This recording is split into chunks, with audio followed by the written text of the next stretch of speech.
Hello, hello, wonderful theatrics, and welcome back to another special episode of the Theatric Dyspraxic podcast. One that I am very excited for this time around. It's been a little while since we put out a podcast, but we are back with a brand new guest, one that I'm very excited to have on. Normally, whenever I've had guests on, they're usually part of the dyspraxic community, and we're on to discuss neurodiversity and life with dyspraxia. So if you're curious in hearing about that experience and our conversations about that, you're welcome to check those out.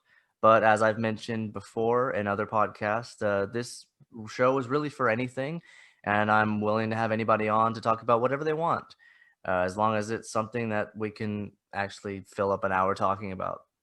But today, there is certainly a lot to talk about. I'm very excited for the guest that we have. He is an actor who has appeared in such projects as Rake, Black Limousine, and The Seat Filler, and has produced such projects as Petunia, Death's Door, and Tooth and Nail. But for most of you, like myself, who are lifelong fans of Malcolm in the Middle, he was a background actor on the show, as well as a stand-in, who often appeared as one of the cadets of Marlin Academy, the military school that Francis attended in seasons 1 and 2. So today I want to shine the spotlight on Craig Meier. Now we're going to talk. Hello. Hello, hi.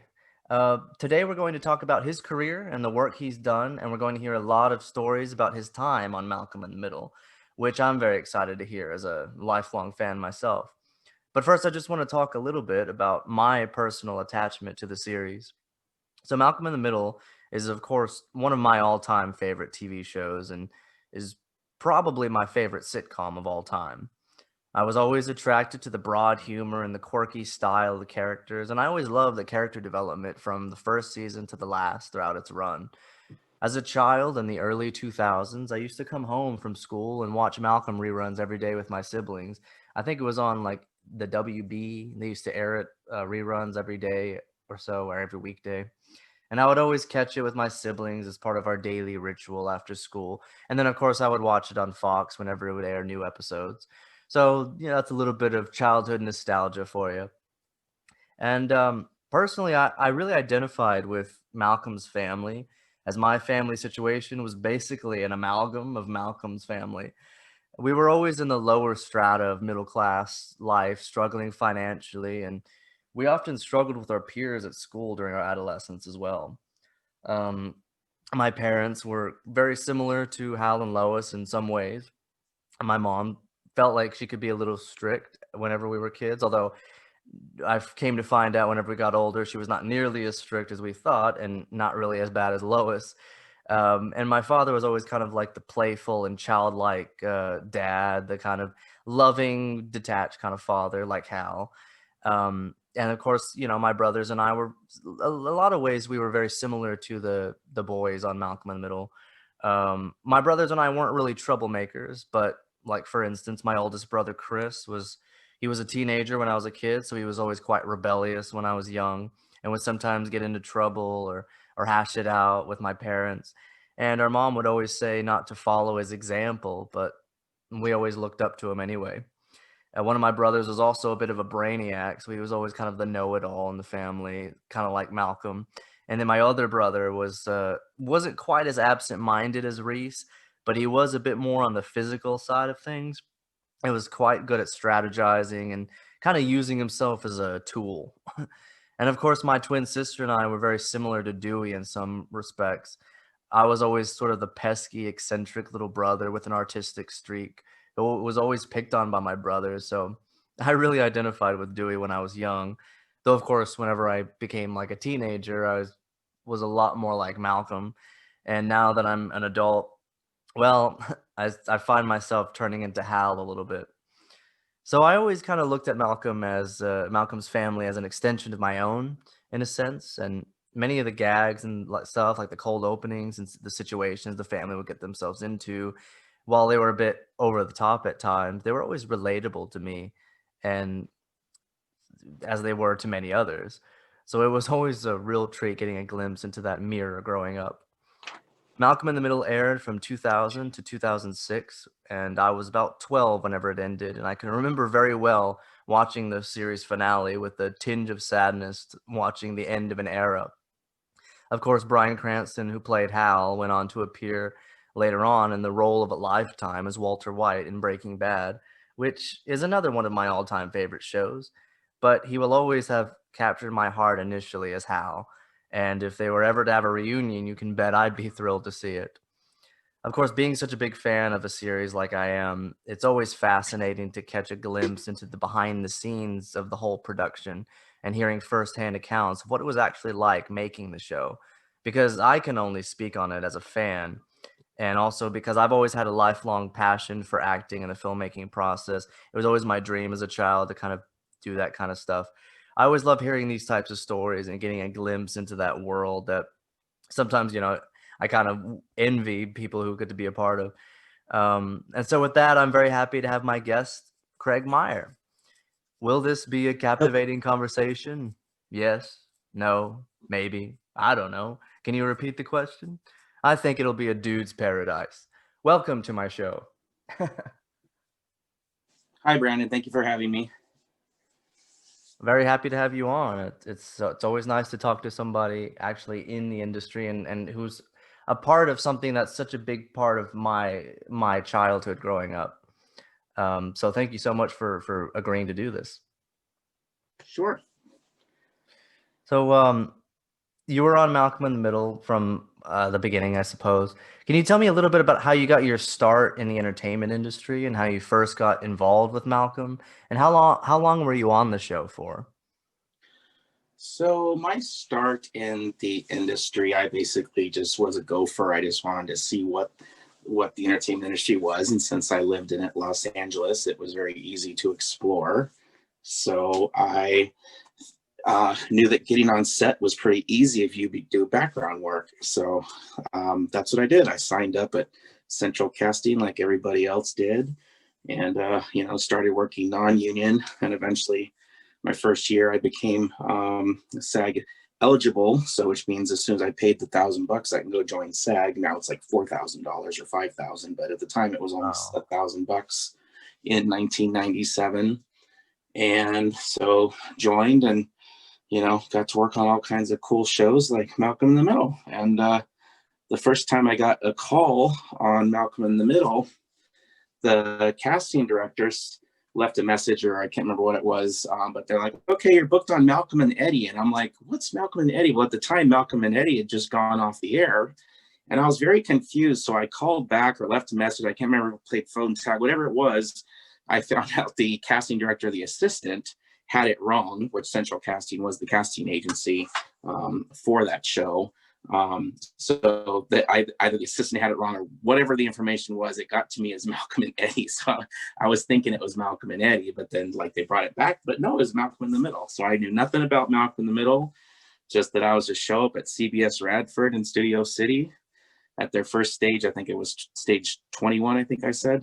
But yeah, showed up there, and I was a Marlin military cadet wearing that uniform with a tucked in tie for 2 years. That must have been interesting. What did it actually kind of feel like you were part of military school whenever you were in it? Did you feel Well, when you would dress I up? mean, there minus all the, the running around chanting war tunes or whatever while jogging. I mean, there wasn't obviously that. It was, we would show up. I mean, movie industry is very strict. You have to be on point. So it is a little militaristic in a way, if you're 5 minutes late, they'll fire you. It's really hardcore. Oh yeah. So, I mean, you definitely have to be on point there. You got to plan, if you got to park at this lot. They give you these lot maps, these lots where there's Paramount or smaller CBS Radford. I mean, these things are, you could walk almost a mile sometimes across from parking lot to location. You got to plan way ahead. You got to bring wardrobe. In this case, they just usually say bring black socks and a white undershirt, because I was wearing the military gear.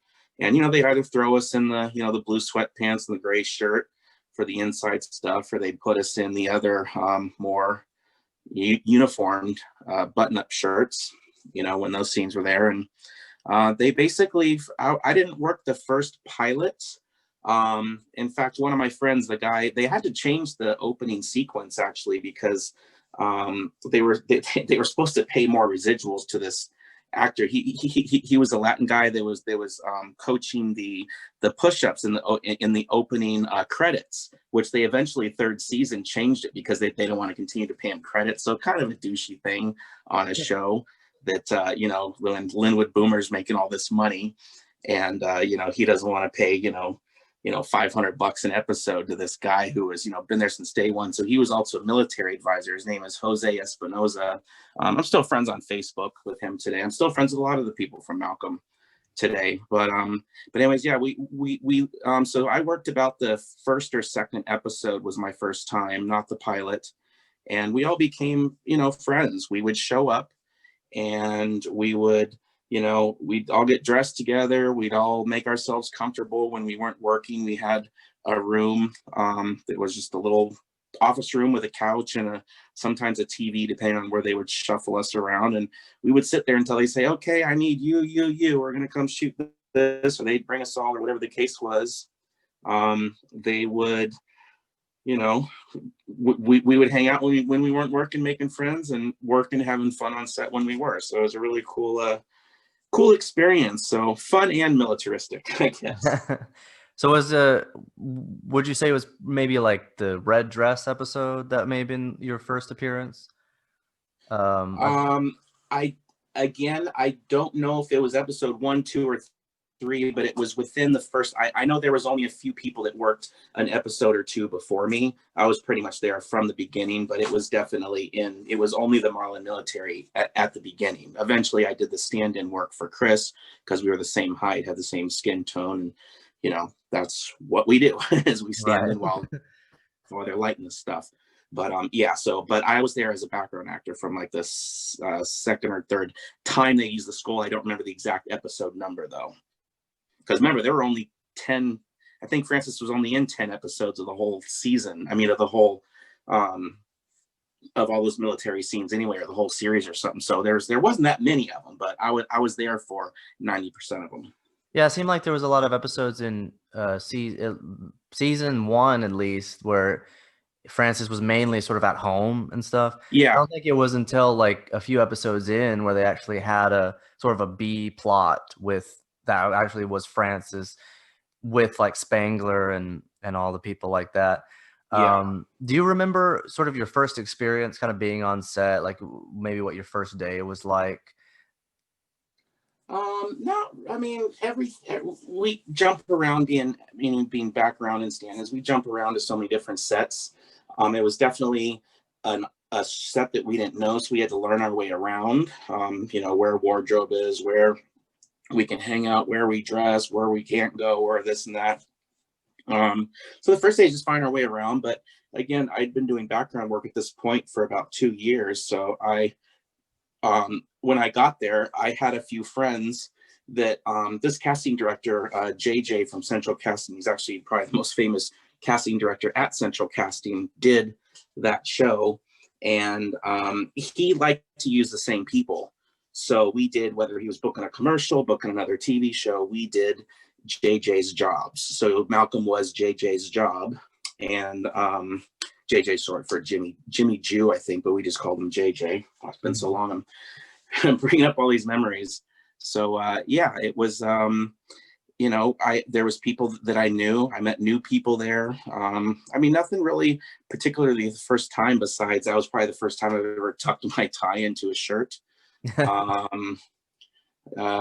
mean, the break room or the rec room, whatever, where they did most of those scenes, we're just hanging out, I mean, Chris, I think it was on the pool table, and the first day I was there or something before he got interrupted by something, and they just place us doing quiet things, studying in a corner, doing whatever, and we do that 5 or 10 times before the actors and the cameras get it right, and move on from there. I imagine it's a very fast-paced kind of work environment, so I can understand not remembering like sort of every single detail, because I'm sure it just goes by so fast, because it's always it can. I mean, it is one of those like watching a paint dry type things where it's like, Jesus, they can never going to end. But at the same time, it more or less gets. We just get to the same routine. You go to wardrobe, you go to set, you go back to holding, you go to set. It's just you get into this routine that it does kind of blur together.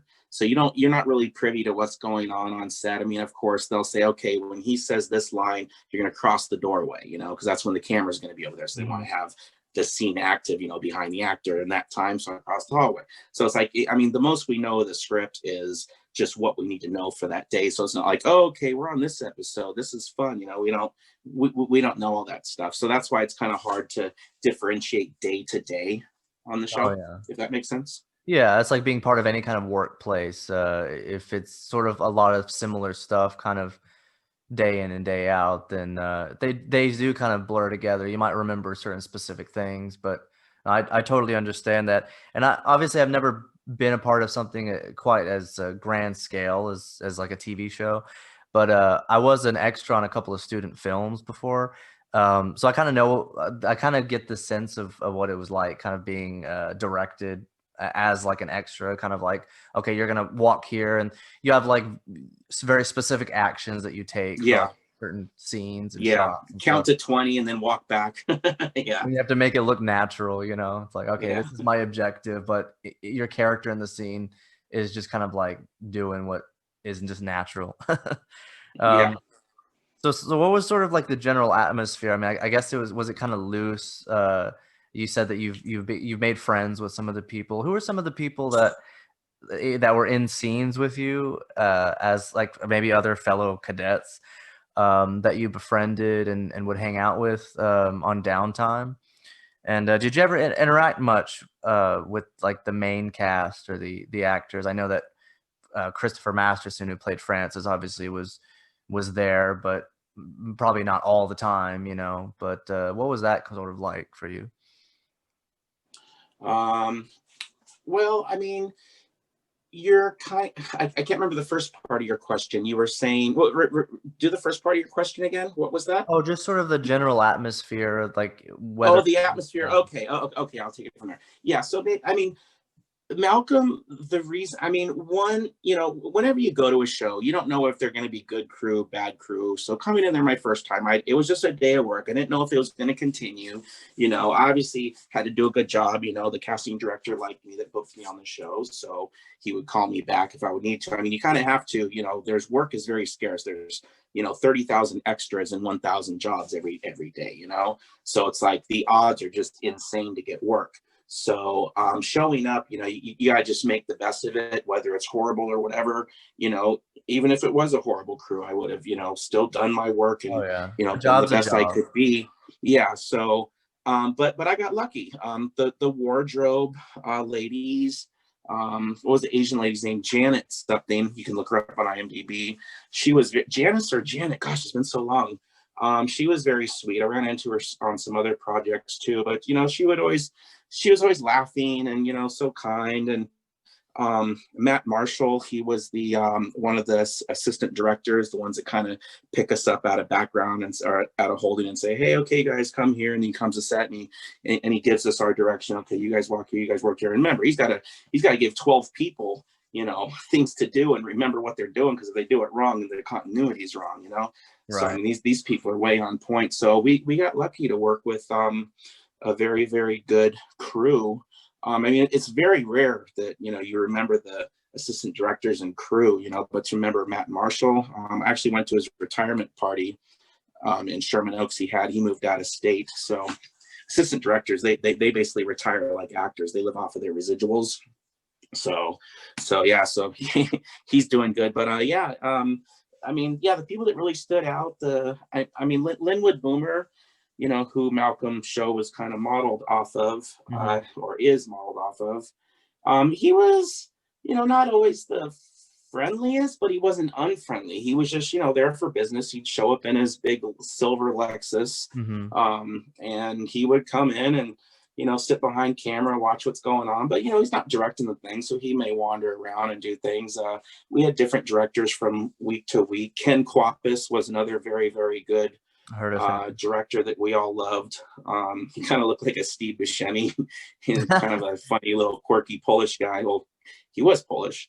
So Ken Kwoppas, he also went on to direct several episodes of that worked downstairs. What was the Bernie Mac show. So it's funny. I was watching Bernie Mac and kept seeing his name in the credits, although I never worked on Bernie Mac being at the same stage. It's But like, I know that guy. I work with that guy. yeah, so yeah, but I mean, you just, and then like, we'll often like, they say, okay, you got an hour to go get lunch, and let's say they're usually when you're on a sound stage, they don't feed you. They make you go buy your food at the commissary, or walk across the street. There was a McDonald's across the street, a Japanese restaurant, stuff like that. So like you would also, walk with the crew and start to get to know people during their lunch hours too. And it was just always just very friendly. No one was really mean on that set. The craft service guy, the craft service is what the actors eat between meals. He sets up the snack table. You need a banana, you need a water, you need a soda, you need whatever. All this stuff's ready for you. He was always very strict about it. I mean, shows are on a budget, and they can't afford to always let the background have the good stuff. So sometimes it's like they'll bring in sushi for the crew, and like they'll be like, okay, well, if there's leftovers, you guys can have them because you guys are only background. We're like the scum of the earth or whatever. But Like but I mean, trolls under the bridge kind of thing. Give them the so scraps. I mean, so I mean, he was always kind of strict. I can't even think of his name off the top of my head, but he was funny. He was when I would do stand-in work, I was considered more royalty. I was part of the crew then, so I got to do things that the background couldn't do. So, and it wasn't the military scenes, and sometimes either the Chris Masterson's regular stand-in was there. So I would get to work with the crew and get to, eat all the better food and do all that stuff. So that was always, more fun, but he's funny. He had a little theme going on of this, of this lawn gnome, because he had these like Oshkosh overalls, and like he had this white beard, and he just looked like he was just like a gnome. So one of the I can't remember how they staged this. I wasn't there the day they staged, but they basically got him to pose in a hat. He was holding an orange road cone on his head and posed in this thing. So he literally looked like a real life gnome and wearing a road cone. It was really funny, but he had a sense of humor. But of course, everything, like I said, it's, you can't let people take advantage of anybody there, and everyone's got a job to do. He's got a budget to mind. So, if he got a little nasty, like, hey, you guys grab more than one soda or whatever it was, he's doing his job, so you can't really say someone's really mean. Mm-hmm. But they definitely, there were some that were like, I hate it when he yells at us or whatever, no, everybody was really nice. It's like, yeah, I was just sitting around once, and they would have family days there where the crew would get to bring their family. And I was just talking to this one daughter that was closer to my age than, her father was one of the lighting guys or something. And next thing you know, and then I started talking to him, and then we were talking about commercials and acting and other jobs, and he's like, yeah, I did a Shasta commercial. I was the one, dancing up and down the stairs when it was raining, and I want to pop, I want to Shasta. I was like, really? And like, so some actors turned into crew guys too. So there's always little, funny stories. Again, I didn't talk to him that much. He didn't work every episode. I mean, some of the crews kind of shift around. If there's a different first assistant director that brings their own people, sometimes things change around. But anyways, yeah. So it's, there's always different conversations. You just gravitate towards people like any other thing. So yeah, I mean, that was really my first experience, and why I kept liking to come back, because everyone was just really cool. We're mostly spending the time in extras holding with the other extras, and they were all really cool. So we all knew each other. It was a family working there. That sounds really nice. I get the impression from that. It's kind of funny, the story you told about the garden gnome. It just makes me think of that episode where Dewey's afraid of the garden gnome, and he's like throwing rocks. Oh, maybe, you know what? Maybe that's kind of where it all. But oh yeah, because there's a picture of him standing next to a garden gnome, or holding one, and the hat. So yeah, that's probably from that episode, or maybe the episode inspired because he looked like that. I don't remember how the show started. Again, I didn't work every episode, right? So when certain things happen, I'll come to set like, oh, where'd that joke come from? I wonder if the props made that gnome, or if they just saw it. It'd be funny if it was just like, hey, that looks like what's his name, Yeah, who knows? That would be. I wasn't there that day, so I can't tell that story. But I know that Craft Service guy was known as the kind of the garden gnome. Um, so how often was Christopher Masterson actually on the set? Because obviously it seemed like his stand-in was there a lot of the times, and sometimes you worked as the stand-in. How often did you actually see Christopher Masterson? Well, every Marlin Military Academy scene had that I was in that I can remember had Chris in it somehow. So he was there all the time for that. And the cool thing was because I got to do stand-in work, I got to also work, which is the same. It was the same building, same soundstage was the house, the interior. So I was like sitting at the table while they were doing that monkfish episode. So yeah, they had like two or Classic. three monkfishes or something that day. It was a very interesting day. But yeah, so it's like I'm sitting there when and then there was like a flashback one. I remember I was at the kitchen table when he was wearing this long hair. See, again, the episodes more than me. It's just another day at work for me. But There were a it was couple like a of flashback when he flashbacks that was I here. So remember with him having long hair. yeah. So anyways, yeah. So it's just so he's obviously there when I'm standing in for him, and the other stand-ins not available to stand in for him.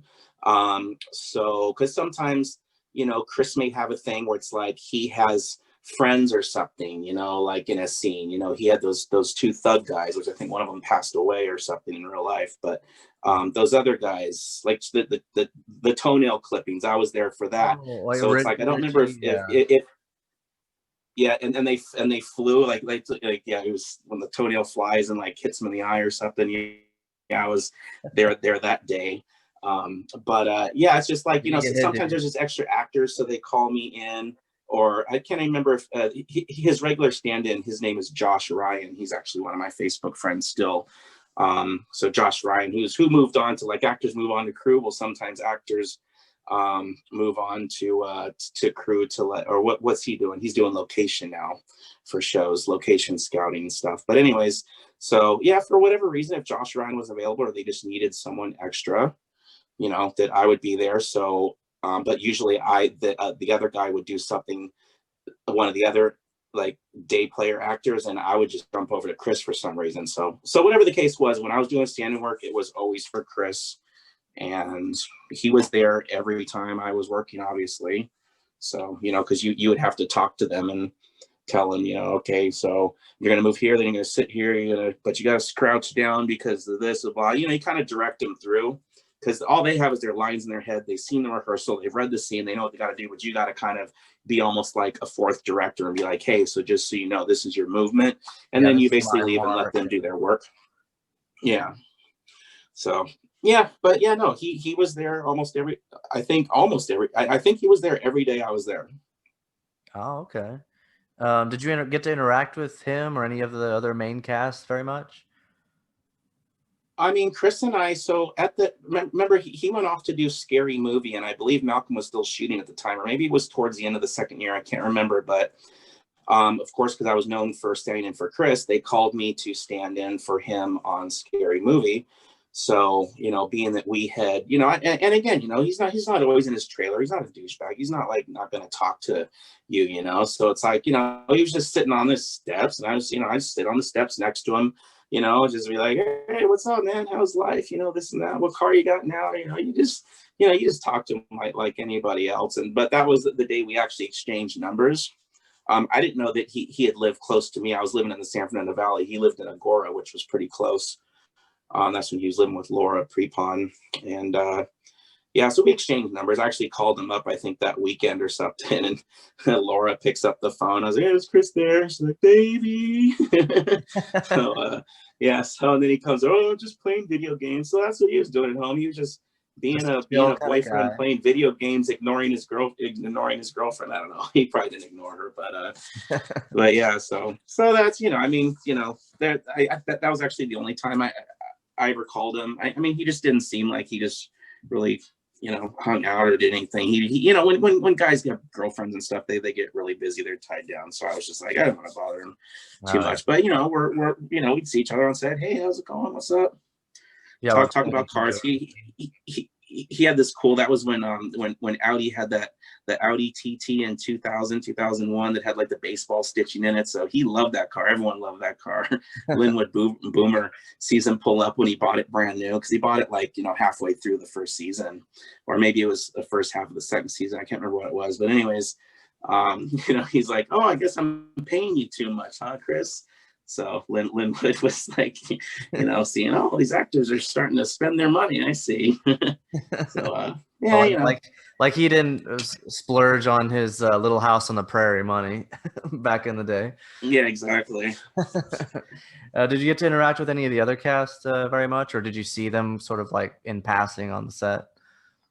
I mean, you just say hi. I mean, obviously, it's kind of like, it's almost like going to like a royal dinner. You just say hi to the queen or the prince. You just be respectful and say hi. And it's like, you don't like ignore them. They might think, who's this guy? He didn't say hi to me. I'm not worthy to talk to royal. Yeah, I mean, we get kind of so desensitized to celebrities, working on sets, that it's just like, oh, hey, like, did you try that? Or, you'll see him dipping into something funky, and be like, what is that, grape or raspberry? Oh, it's raspberry, try it. Whatever it is, you just gab and I mean, everyone's friendly. I mean, I had to, one of the more personal, like, not really personal, but like, I was standing in or something. Well, I must have been, because it was one of the family scenes that Hal was there, Brian, and they asked me to go fetch him coffee, and I'm like, usually that's a crew's job to go fetch him coffee, but I'm like, I don't care, we're all like family. I've been working on it for so long now, so I go to fetch him coffee, and then I forget, oh shoot, I should have asked, does he want cream, sugar, what does he want? So I brought one of each, one black and one with cream and sugar, and I'm like, so which one you want? He's like, I'll take the black one. So I'm like, okay, cool, I got it right.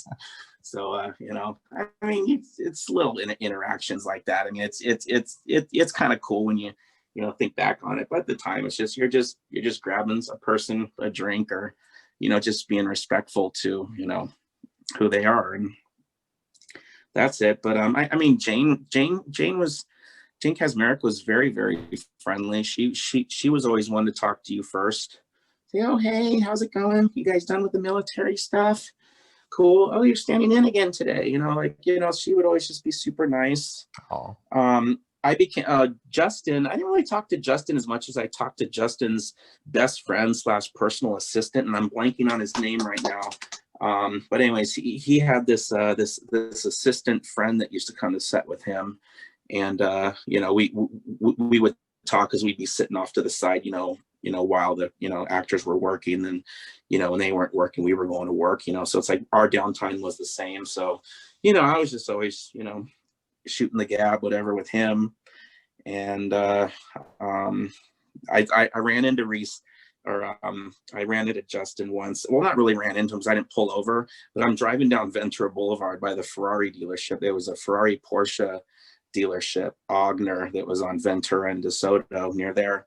Now it's a Porsche Woodland Hills, but at the time they had Porsche Ferrari, and I see him parking his car, and I'm like, oh great, is this kid gonna buy a Porsche or Ferrari? He never ended up buying one, but it's funny, I saw him and his assistant on the street, but I don't know, I probably had somewhere to go, otherwise I probably would have spun around and saw him. But I ran into Justin again, and then I said, oh yeah, I saw you over at Ogner looking at a car. He's like, yeah, I was looking at cars, blah blah.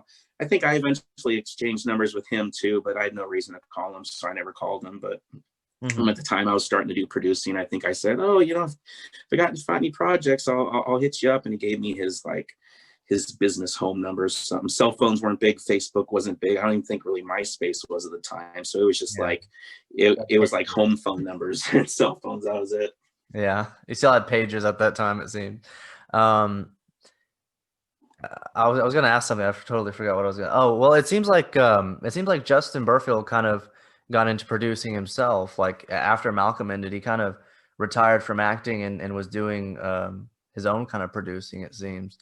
That I never followed. I do know Chris Masterson was producing and directing the last couple years on Malcolm, even though he was already off it. But I didn't know anything about Justin. I don't really know much about what he's produced. I think he may have been an executive producer on Sons of Tucson. I know he was in an episode of that, and I think I saw him listed Hmm. as a as an executive producer on that. Maybe Well, I that's yeah, I did see an interesting photo. It's one of the only photographs, like recent photographs, that I've ever seen of Eric Sullivan, like now as an adult. And it was on the set of something, I guess, that Justin was producing, and he was on there, and they were like posing together, and it was kind of interesting, kind of seeing full-grown Dewey, because he's kind of been off the grid for a number of years, yeah. you know. Um, Oh, back to speaking about friendliness. Eric Purcellman's mom, again, I'm blanking on her name. She was the sweetest lady. She would just be there, because she had to be because he was a minor. She was just there hanging out with us when they were working, and she'd attend to him when he was, not working, or I mean, whatever. It was just, she was just a really, really super nice lady. Looked like an older lady version of him. It was so funny. She had a little English accent and very tiny, petite little thing. But anyway, she was another wonderful person on set. Oh, that's nice to hear. I've seen pictures of his Oh dad. yeah, Looks pretty much the same as him as well.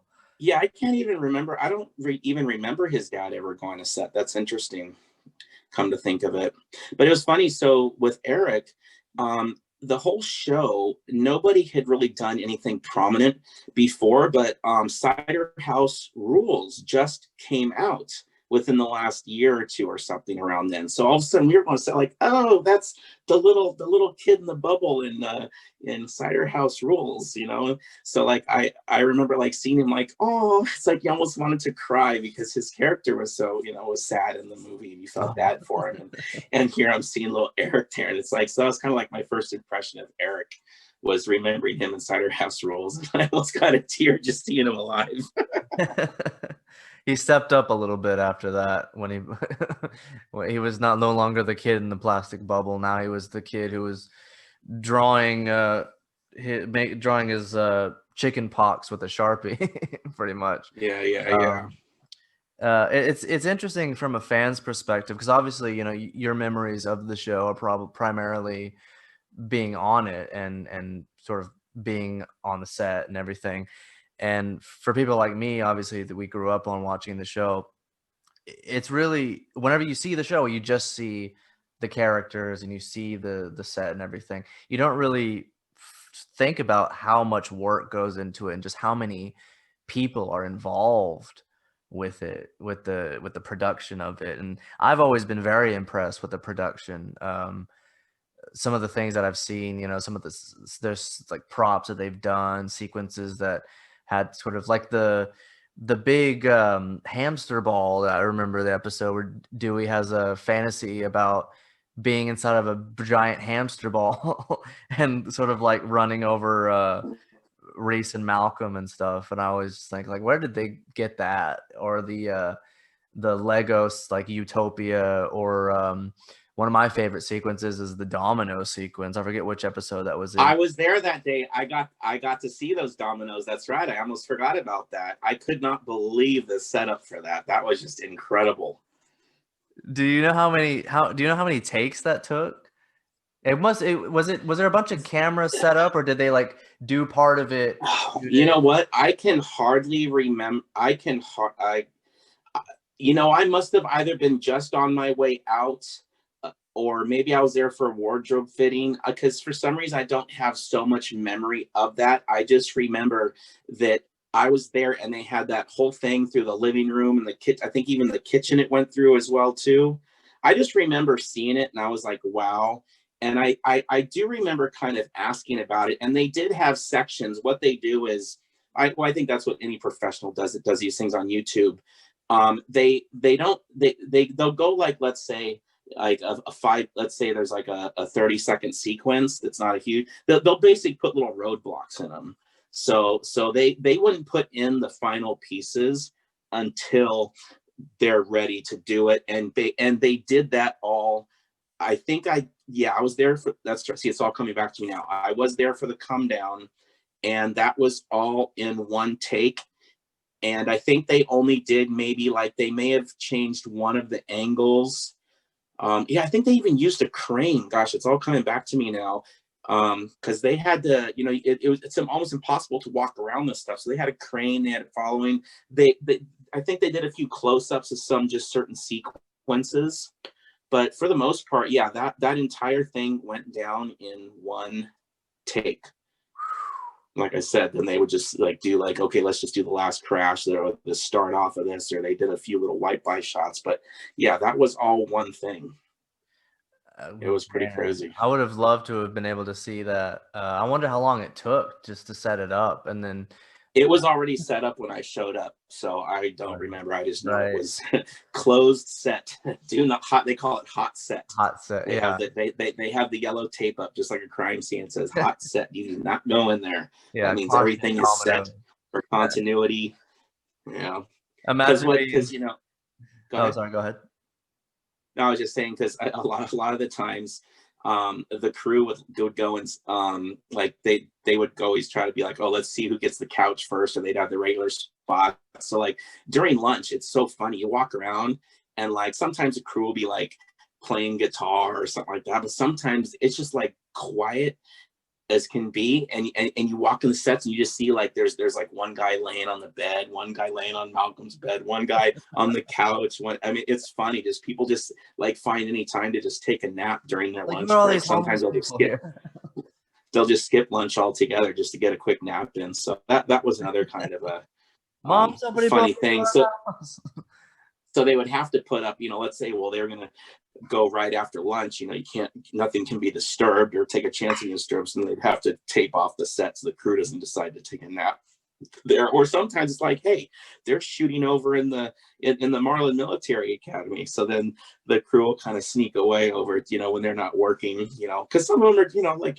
if they've already painted the set or they've already done this and they know they're going to be turned. I mean, the cameras and lighting are working most regularly, but if they've already put up the set walls, they've set this and that, I mean, there's a lot of downtime these crew guys have. So yeah, if they get a chance to take a nap, sometimes they get in trouble though, because we'll be shooting and all of a sudden you hear some snoring.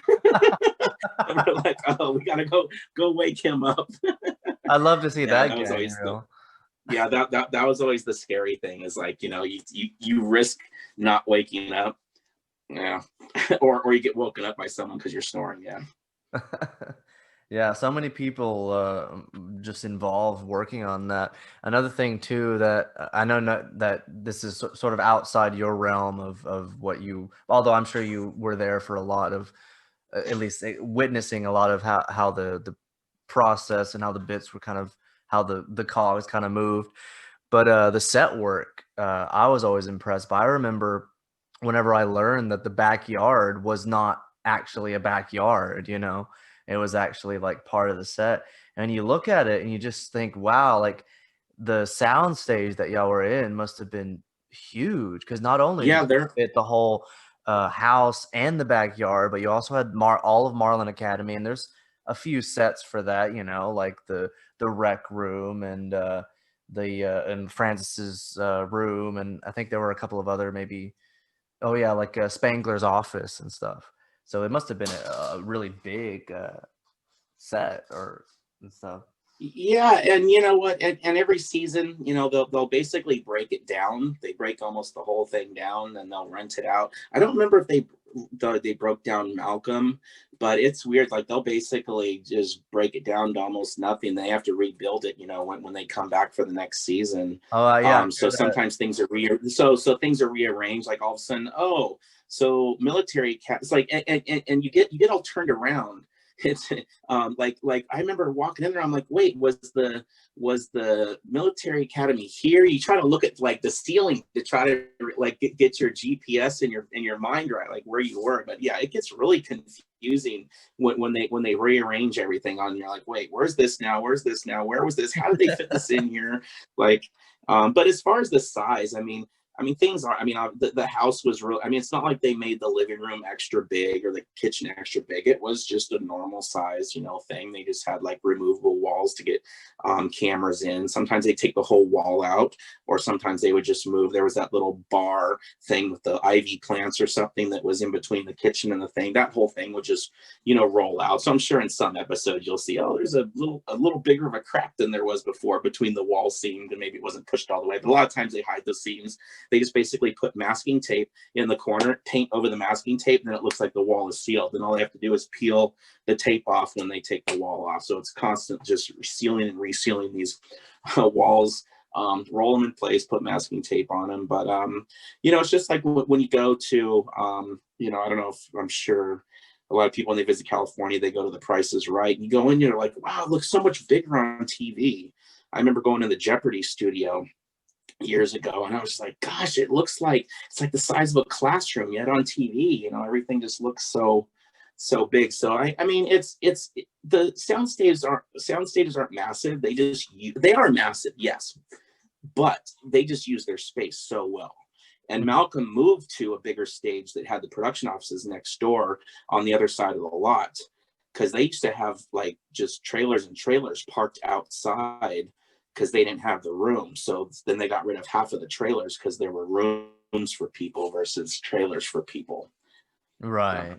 So do you remember, I I guess since it was like 2 seasons that was actually at Marlin Academy, do you remember, okay, would you think you could describe where the set was kind of in relation to the main stage? Like what part of the house was like on the other side was the Marlin Academy set or something, or do you remember?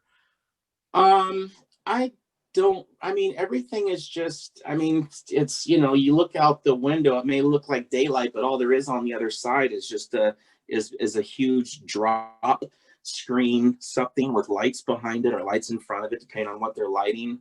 I mean, you don't really, I mean, then all of a sudden, it's because, you know, when you're walking outside of these sets, all you see are just like, you know, the skeletons of these wood, you know, these light wood Mhm. frames of these houses that you can move around.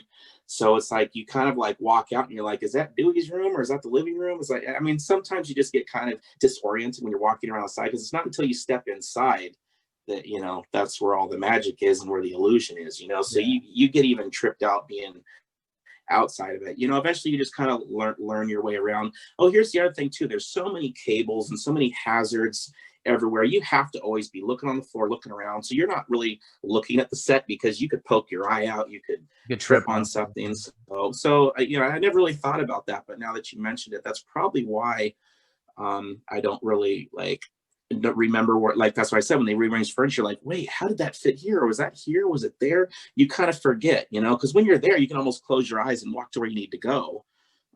But yeah, I mean, just remembering where every exact thing was, you know, I just remember if you're like the first stage they were at closer to the Colfax gate.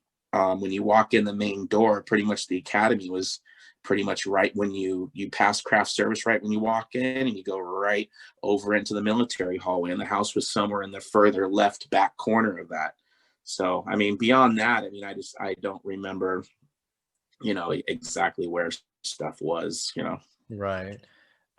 Did I know that since you obviously most of your scenes were at Marlin Academy, most you probably shot mostly on that particular set. But do you remember doing much on location shooting whenever you're on the show? Well, on location, the demolition derby, I was there for that. They had, I don't remember if they were using us later, but for some reason I got lucky enough. They needed some cars to be in the parking lot. So they brought in me to have my car just parked there. And I was just basically watching the scene go on. I don't remember if we were working later that day after, or they just brought me in for that. But I just remember it was one morning. You know, they closed off the parking lot of the Sherman Oaks Westfield Mall, and right behind the Bank of America, right there was that parking lot, and you know they just went at it, smashing these cars around. So that was location stuff. I worked at the house once or twice. I was at the house. But again, they have to bring in the same dead grass that they have in the backyard inside the soundstage is the same dead grass or whatever. They have different roles. They don't have to, disturb the grass that's already in the set, but they basically, dress up the front of that house with all that garbage. So there's real green grass underneath that dead grass, at the exterior of the house. But I was I've there, actually seen I've seen pictures of that house, which unfortunately is I don't think is there anymore. But back then, or they remodeled it, put up a fence. Yeah, it doesn't look the same anymore at all. but I've seen sort of like it normally, and it just looks like a completely different house. I mean, you could really tell. I mean, that's just another props to the Yeah. amazing set people and the production team being able to make the house kind of look crappy. Were you Yeah, ever those are the set dressers. were you ever inside the house? Because that was always one thing I was curious about is So how here's much. the thing. So again, I was only there once or twice, and we only did stuff that was out on the street. France was getting dropped off by taxi cab, and I was his stand-in that day, so they brought me there. I think they also used me. They can double you up as sometimes do background too. So I was like when he was working, I'd be a street pedestrian walking by or something, But when I wasn't, I was standing in the taxi cab. But you so the house I haven't actually been in there. None of the crew even goes in there. The family doesn't even have to move their stuff out because the most they ever do is get up to the front door. They Mhm. said even the layout of once you walk in, they said, yeah, the fireplace isn't here, this isn't there, blah, blah, blah.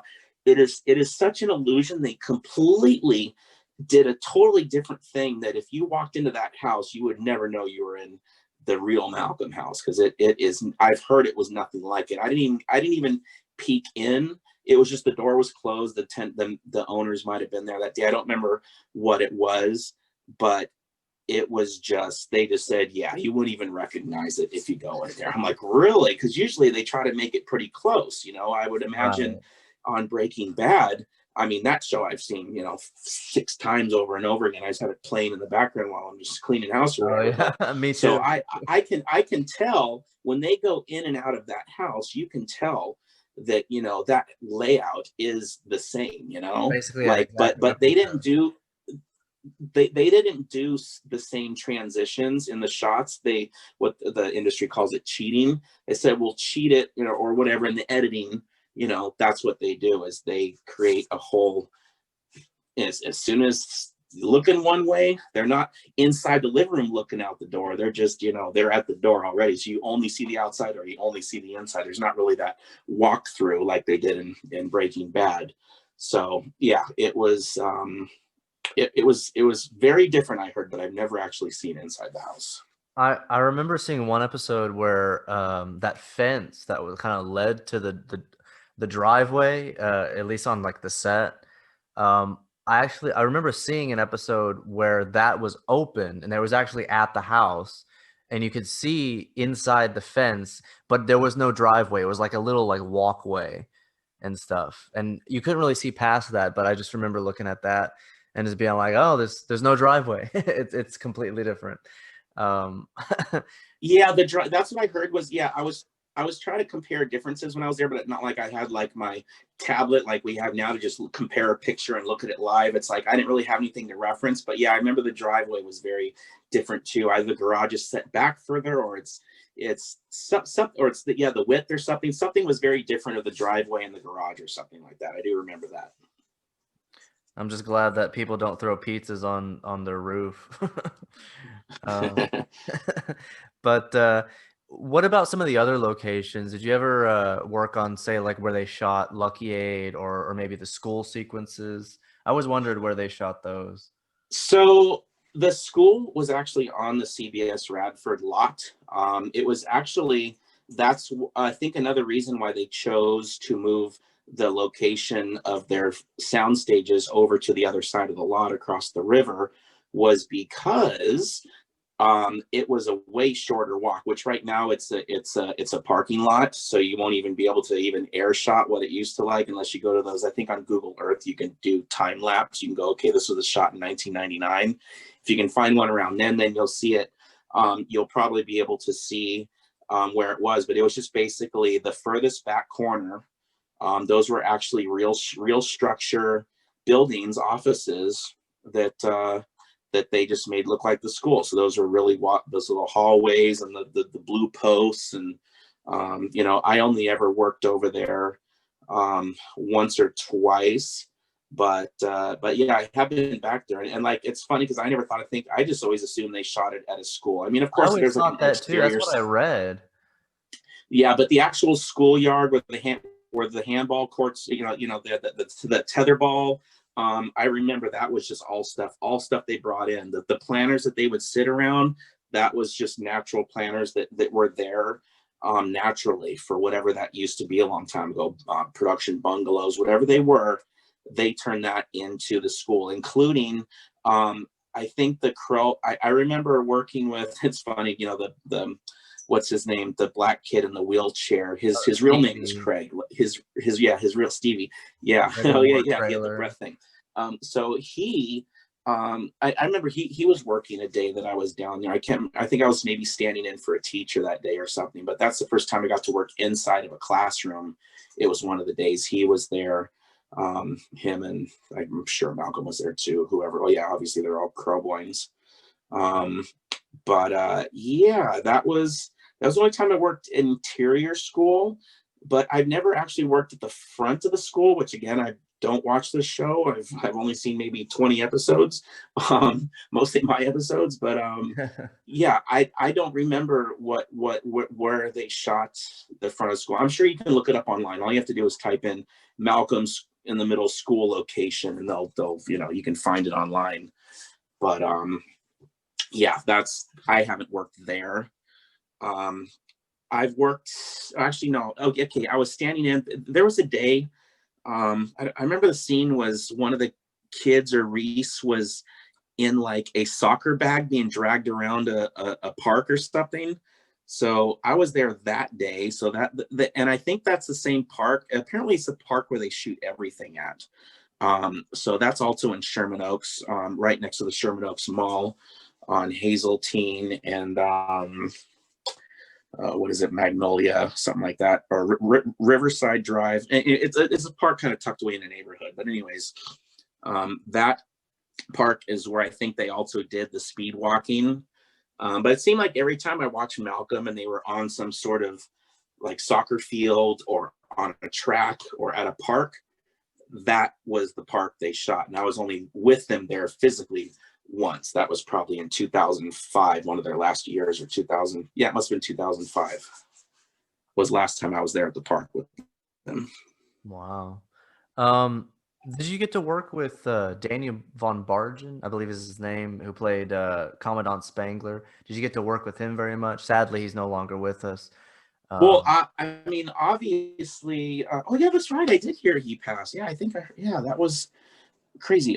Yeah, no, he was, yeah, obviously he was there in, I mean, as far as I remember, almost all I mean, at least more than half of the episodes I worked at the Academy, he was there. So yeah, he, with his prominent voice. I mean, I was there for the Candyman thing. Obviously, we had to rehearse Candyman. one of That the was one of the best things. scenes in the whole series, in my opinion. Yeah.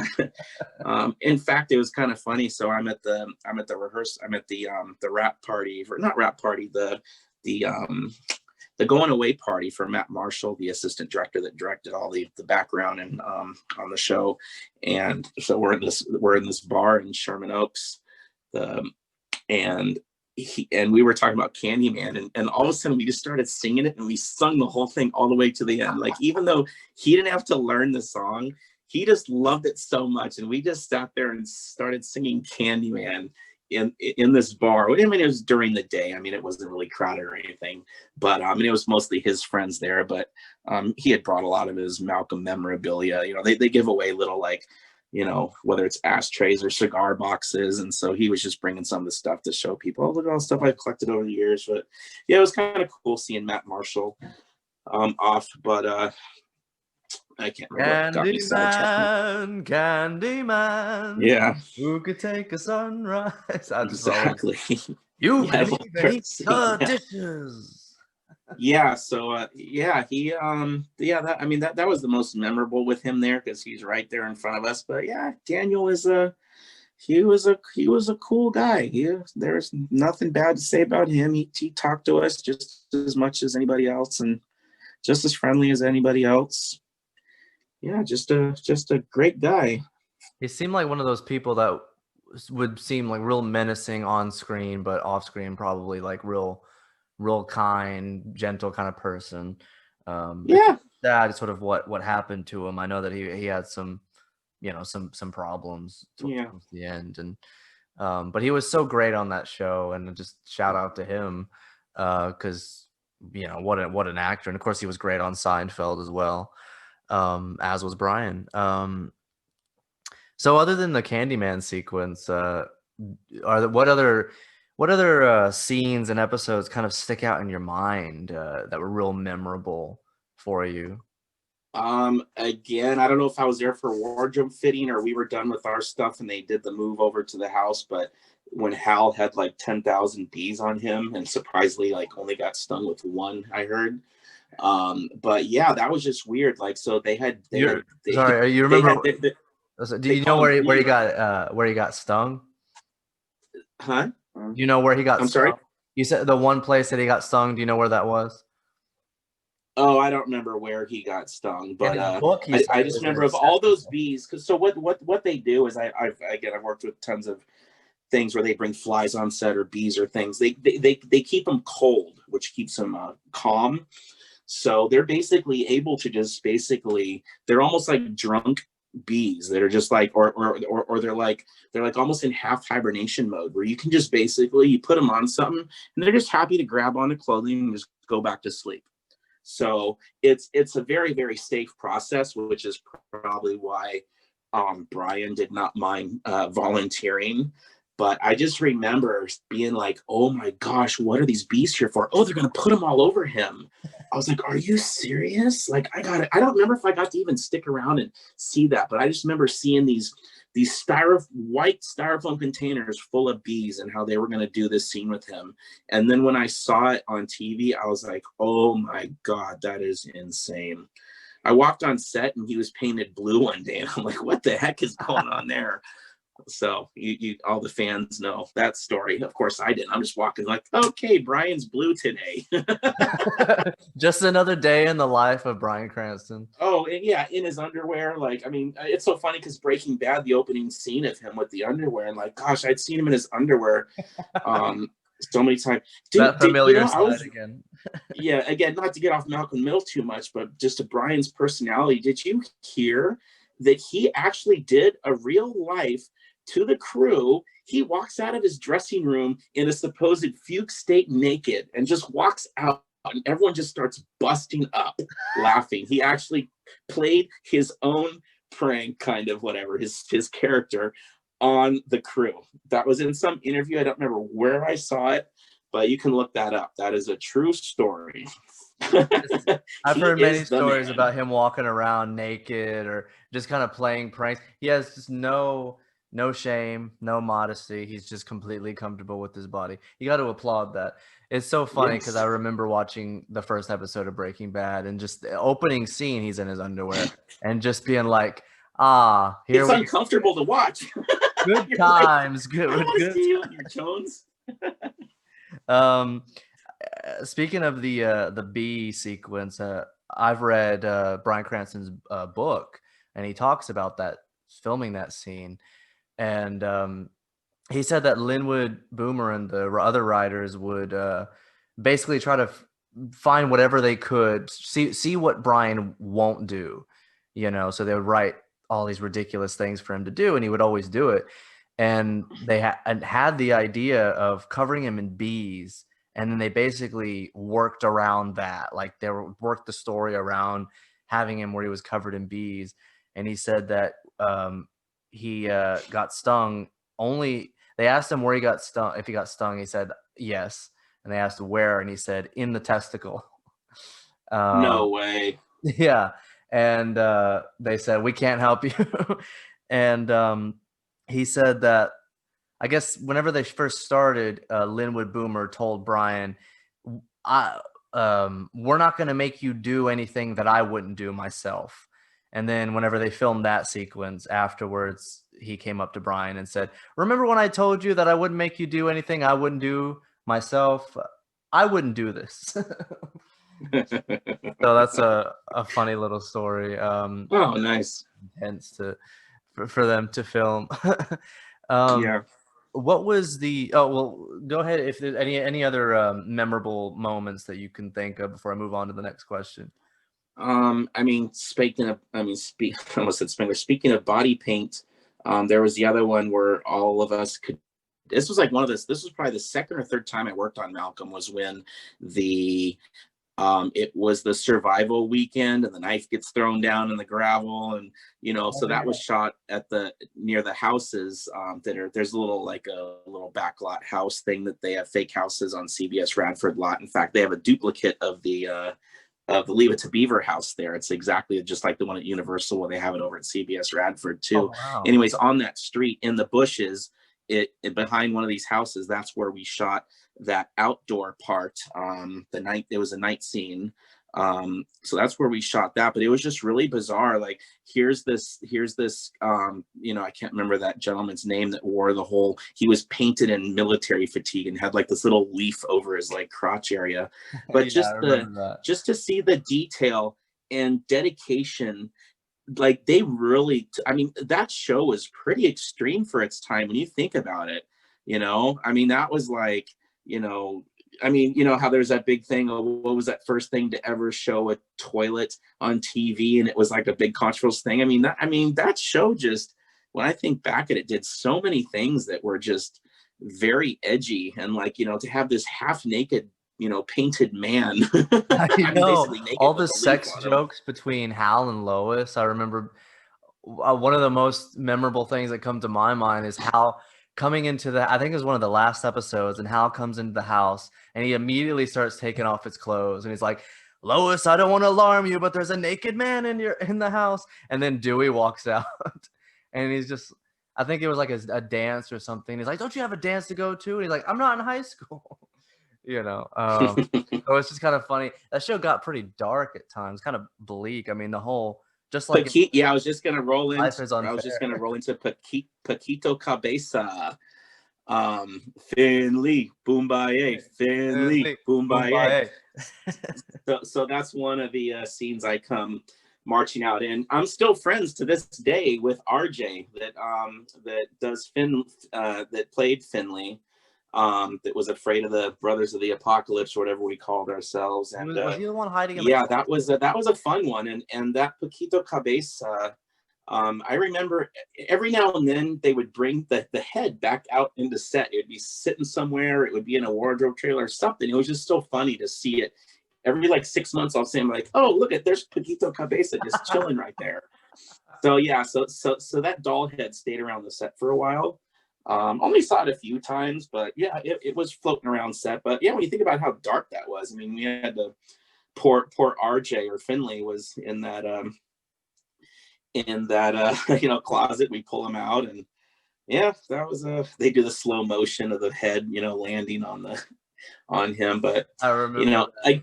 In yeah, fact, I mean, you I made a video which I put on one of my YouTube channels. That was this was around the time that they were doing a lot of people were doing like 1 second of every episode of a TV show. Like I saw somebody do it with It's Always Sunny in Philadelphia, so I decided to do that with Malcolm in the Middle, and so that's out there, 1 second of every episode of Malcolm in the Middle, which I edited together, and I used that sort of slow motion head turn thing for that particular episode. yeah. Nice.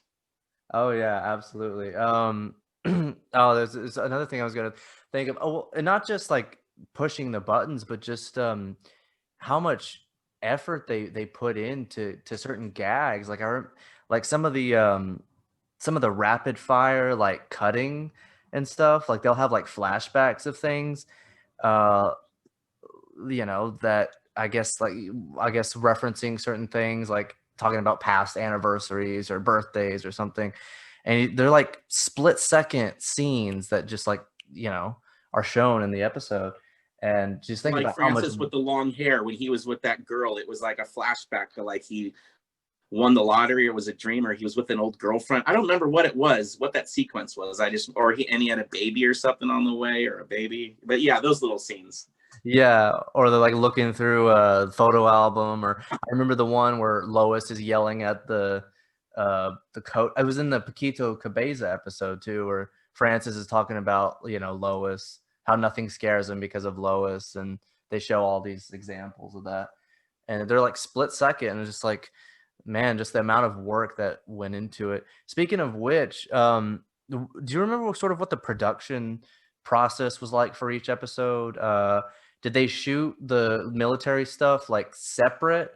Like, did they film it on certain days, or did they kind of You go know, back? it's whatever. So like any and all TV shows, they just want to get all the house stuff out of the way. Whether it takes 3 days and then move on to get all the military stuff out of the way. I mean, they don't want to move I mean, they're not just going to cross back and forth like if it's the same day and all this stuff. I mean, they don't want to go back and forth with the camera, so they're going to knock out all the house stuff, knock out all the exterior house stuff, knock out all the school stuff, and they do that. That's the order they do it in. I mean, sometimes it's on the actors' orders. I mean, the actors' availability, or what like just scheduling. But it's just simply what is most convenient for the crew, so that they don't have to keep moving cameras around so much. Is pretty much the basis of it. So I mean, even, you know, when they're shooting, like, you know, Hal and Lois are talking to each other, and the camera's on her, camera's on him, camera's on her, focus over to Reese, then back to them, whatever. Like, I mean, they're gonna do all the stuff that is on her. You know, they're gonna do it all looking at him, then turn around and looking at her. But while they turn around on this, if whoever's in the background of that one's going to do all their acting too, like if the kids are sitting in the kitchen and they happen to be looking that way. So they want to just keep everything. Let's do all the stuff looking this way first. They won't do a wardrobe change, but everything looking this way first and everything looking the other way, you know, next. And, you know, sometimes they'll set up 2 cameras. So let's say it's like, especially at the table scenes, if they want to get like 2 shots and 3 shots, we'll have 3 actors in 1 shot or whatever. That's just easier done with. They'll have the close-up camera go and just do a close-up. Maybe he'll pan from actor to actor, but they'll have like the big shot 2 camera just sitting there capturing it all if it's just in that one direction. So it's just all inconvenience of moving cameras around as little as possible, you know, because a little light can change here and there. So that's pretty much it. Nothing's in any other order other than scheduling and let's try to not move out of the house as much as possible. So I guess which is why, you know, which is why, again, you know, we would do our Marlin Military Academy stuff, and that would be from, you know, 8 a.m. till, you know, 11 a.m. or something, maybe if it was something short, and we'd be done. They'd wrap us, we'd go home, and then they would just move all the cameras over to the house then, you know. So it wasn't always like a specific, like, okay, we'll shoot the military stuff on this day. It was always depending on like nope. kind of episode to episode. Was it always like, did the weekday or the work week kind of depend on that? Like, did certain episodes take longer to make, or were they all kind of like crammed into a certain amount? No, every episode, I don't remember if that was a 5-day or 7-day shoot, but usually it's just every 6 days it's a new script, every 7 days it's a new script. That's pretty much how all shows go. Obviously, the only thing that's really on a schedule is those is like they call them 4-camera shows, which is like the 70s show, who was also shot on that same lot just across the river. It's kind of, their set was kind of like in between the old and the new Malcolm stages. Theirs was like right on the river. But anyways, yeah, so those type of shows, they will do all the table reads, you know, the first days, all the you know, they'll revise stuff, bring in more table reads, get all the wardrobe out of the way, and then, you know, Wednesday and Thursday they're rehearsing with the background and the actors. They might do some of the pre-recorded scenes, like stuff that they don't want to, like, oh, they're going to be at a makeout. Like I was there for the 70s show for the Ted Nugent thing. Well, the Ted Nugent concerts bleachers were actually the actual bleachers the audience sat in. So they had to shoot that scene of them sitting in the bleachers before the audience got there. So that's when the audience watched it from the monitor. So in that case, stuff is shot kind of like, out of order. You won't even see that shot before, but basically everything's always finally shot on the tape day, which is, Friday, usually Friday night. Mm-hmm. So everything else before that is just rehearsal or getting those little shots out of the way that they need to do because they need to build this extra set for something or whatever the case may be. So that's the only thing that keeps a regular schedule is those 4-camera shows. But, Malcolm, I mean, yeah, you'll work 6 days, but then that means the next day you're working Tuesday, Wednesday, Thursday, Friday, and then Monday, Tuesday, and then you switch back to Wednesday, Thursday, Friday. You're kind of gaining a day every day. So that does change the schedule. So some of the things that you got to do on the show, mostly you were sort of in the background, but were there particular episodes where you were given sort of a bigger role, where you got to do a little bit more than just sort of be in the background? Did you ever have any lines in the show?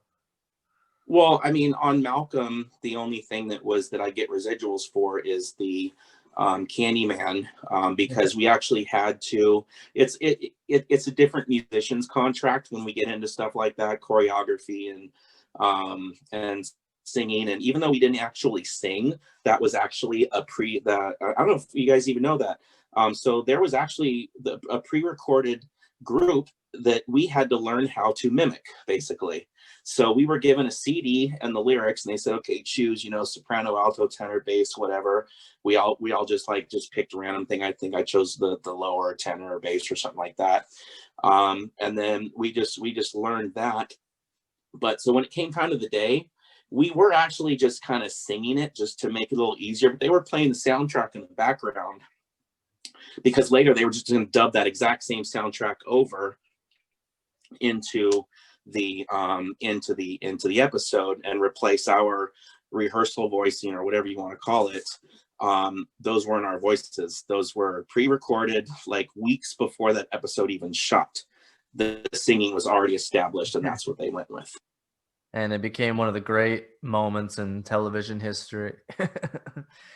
Yeah, I was surprised how I was really surprised to see how many people, when I found the Malcolm thing on Facebook, I was like, oh, this is cool. I can see what people say about it. It's always been a fun show. I bought the DVDs. I watched. I mean, it's like I said, I'm so bad. I've only seen 20 episodes, but or I'll see it a piece here and there. But it was cool to see so many people bring up some of the most famous, one of the Candyman. I couldn't believe how many people liked that. So I had no idea it was such a well-liked episode. By the crew and fans alike. Oh, it was always one of my favorite episodes. And which was New Neighbors. Yes, the Neighbors episode where everyone is the same one with the gnome, where Dewey's feuding with the gnome. Yeah. And then they redid it, and there's an episode called Clip Show. So Clip Show also flashed back to Candyman, which I was supposed to, and I put in a claim, and it was, I don't know how my claim got lost. Jimmy Simmons, one of the producers, was supposed to approve this and didn't. But technically, when they reuse your footage, and I was under contract, I wasn't doing background work for that. That was actually contracted musicians, whatever. Well, it's still Screen Actors Guild, but yeah, I was supposed to get double residuals. So instead of my $4 residual, I should get $8 residual. I mean, the residuals just go down. You can't live off of them after a few years. But anyways, yeah. So I was supposed to get a whole other paycheck of I think our rate back then was $580 or something. That's all each one of us got for doing that, sing along stuff. So it was $580, but it was better than the normal $150 we were getting doing background work, without overtime bonuses and stuff. But yeah, I was kind of upset. I'm like, hey, cool. I'm gonna get another $500 check. I'm gonna start getting some more residuals. At least make $1,000 over 2 years or something. As money's money. We need every bit we can get. We're not paid that much. We don't work every day. Right. So yeah. So I put in a claim. I'm like, hey, you guys use me, and for some reason, it's just I mean, even though that was more contracted stuff, it's just SAG, they, it's a Screen Actors Guild. It's a guild. It's not a union, although they say they're a union now. It's SAG-AFTRA. They merged with the sister union that did soap operas and things. But it was kind of, unfair. Like a couple of us got lucky and their paperwork went through, but it's almost like how you hear all the complaints with, unemployment insurance that people are trying to claim through COVID. It was like one of those things where it's like, there's just so many people. They're just so understaffed that my paperwork got pushed aside, and it just became that thing where it's like, is it really worth pursuing anymore? Try to get that extra, $500 to $1,000 out of them. And I just eventually gave up. But in fact, I was even trying to get and I was even trying to get my credit online, which is horrible because I'm supposed to have a Malcolm in the Middle credit on IMDb. So and they, for some reason, it's just they got too many people. I couldn't get my credit in there, so I was a little upset at that too. That's strange. Yeah, I think that you'd be. I mean, by law, I'm supposed to have it, but I guess because there were so many people involved with that show that over the years, I mean, yeah, you look at, I don't know if you go to IMDb, it'll say how many cast members, 336, whatever it is, so many characters coming. That's just how many people they've had over the years. But it's not just that. I mean, it's just all the crew, and it's, it's a big industry. They're a little understaffed, I think. So I was kind of a little saddened by that. I spent all this time on the show, and I didn't get sometimes the treatment and respect that I wanted. I mean, I did keep getting called back. They did obviously like me, but it was just those are like the little things that kind of like you become numb to being in the entertainment industry, and you can't let them bother you. Yeah, you kind of have to. So not to say anything bad about the show. It's just that's just how things are sometimes. You just move on. It is just the way it is. It's not like anybody sabotage you intentionally or anything. It's just kind of exactly fall through. And but you were a part of this show. You had your experiences on it, and you definitely deserve to get recognition for it. And even my podcast is not famous or anything. I don't have any real following or anything like that. But this will at least kind of put your story out there, what it was like for you, and the fact that you were part of this show, and you got to be a part of it. Because I could imagine having all these experiences, being part of such an iconic show and an iconic name like that. And you, of course, you want to be able to tell people like this, I was part of that. Yeah. I was part of that. Well, and other things too, like, for example, so Marlin Military Academy was done. So now the only time I was ever able to work then was, like I said, they just needed people with cars. They'd pay us to bring our cars, pay us a bump because we had a car. So that was maybe $175 instead of 150 was. And so, yeah, they did call me back. I got a little bit more work. I would get chosen. Hey, Craig, we're not going to see Craig's face. No one's going to say, hey, that's Craig from the military academy, or that's the cadet, so they would try to throw me in from time to time, throw me a bone. So those are the nice things they do. The best bone they threw me, although it was kind of painful wearing, was Dewey's Opera. I was the knight. I was one of two knights in Dewey's Opera. So that was so fun. Yeah, you actually posted a picture of that. So yes, I did on the fan Facebook page. Yes. So I show up, and I don't remember if they said, I think maybe it was just because, okay, this is what it was. They had two costumes.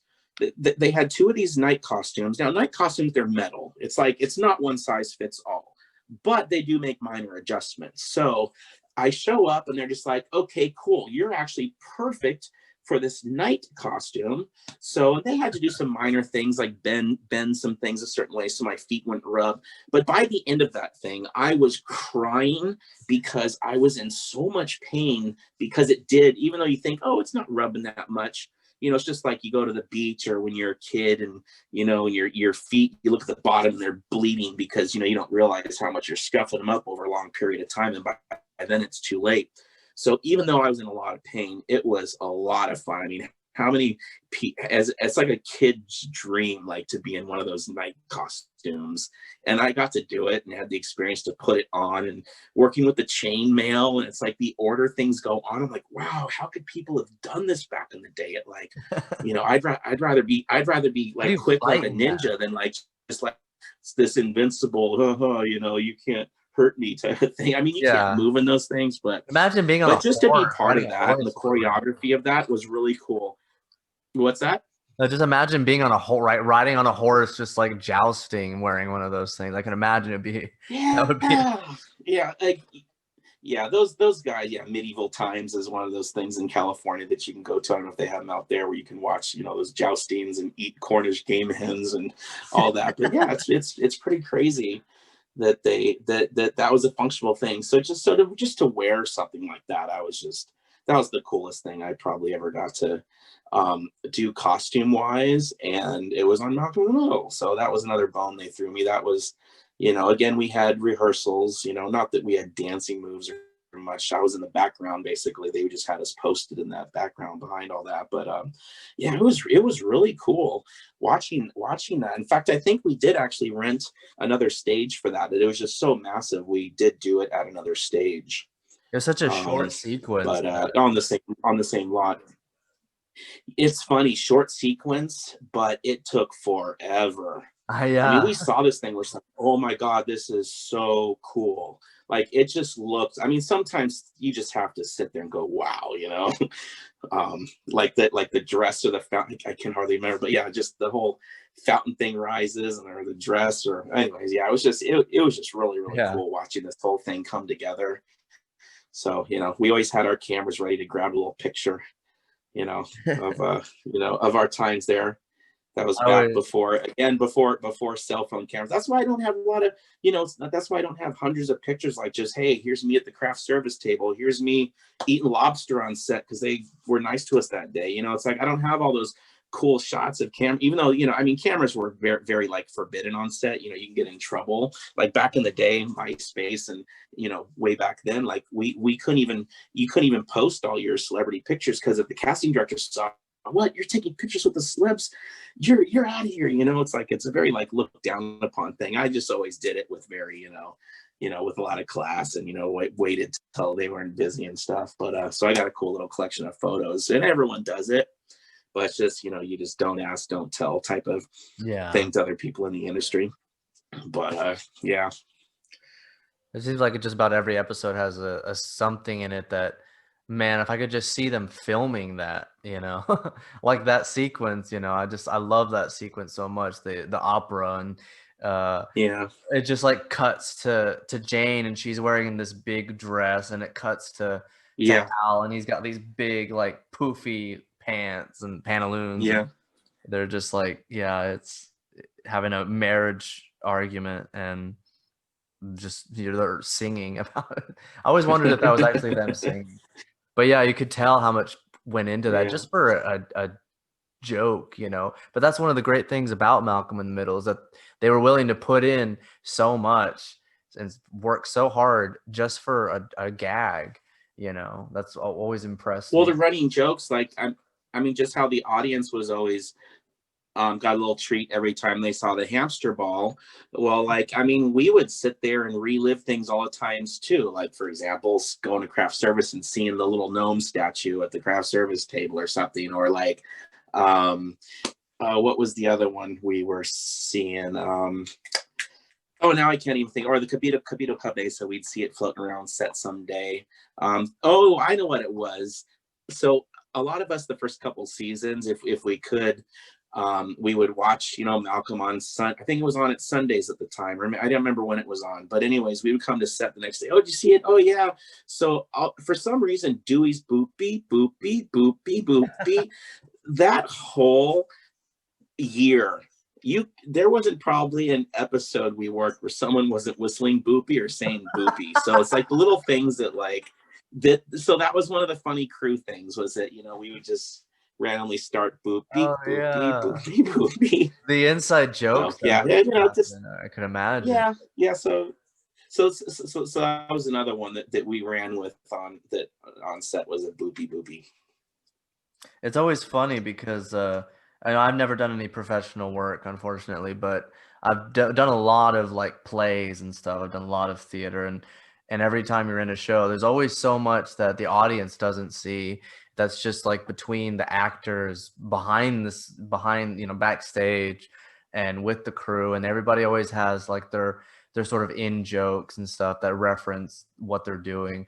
So to have Yeah. that on like a TV show or a film must be a treat. It must be hilarious.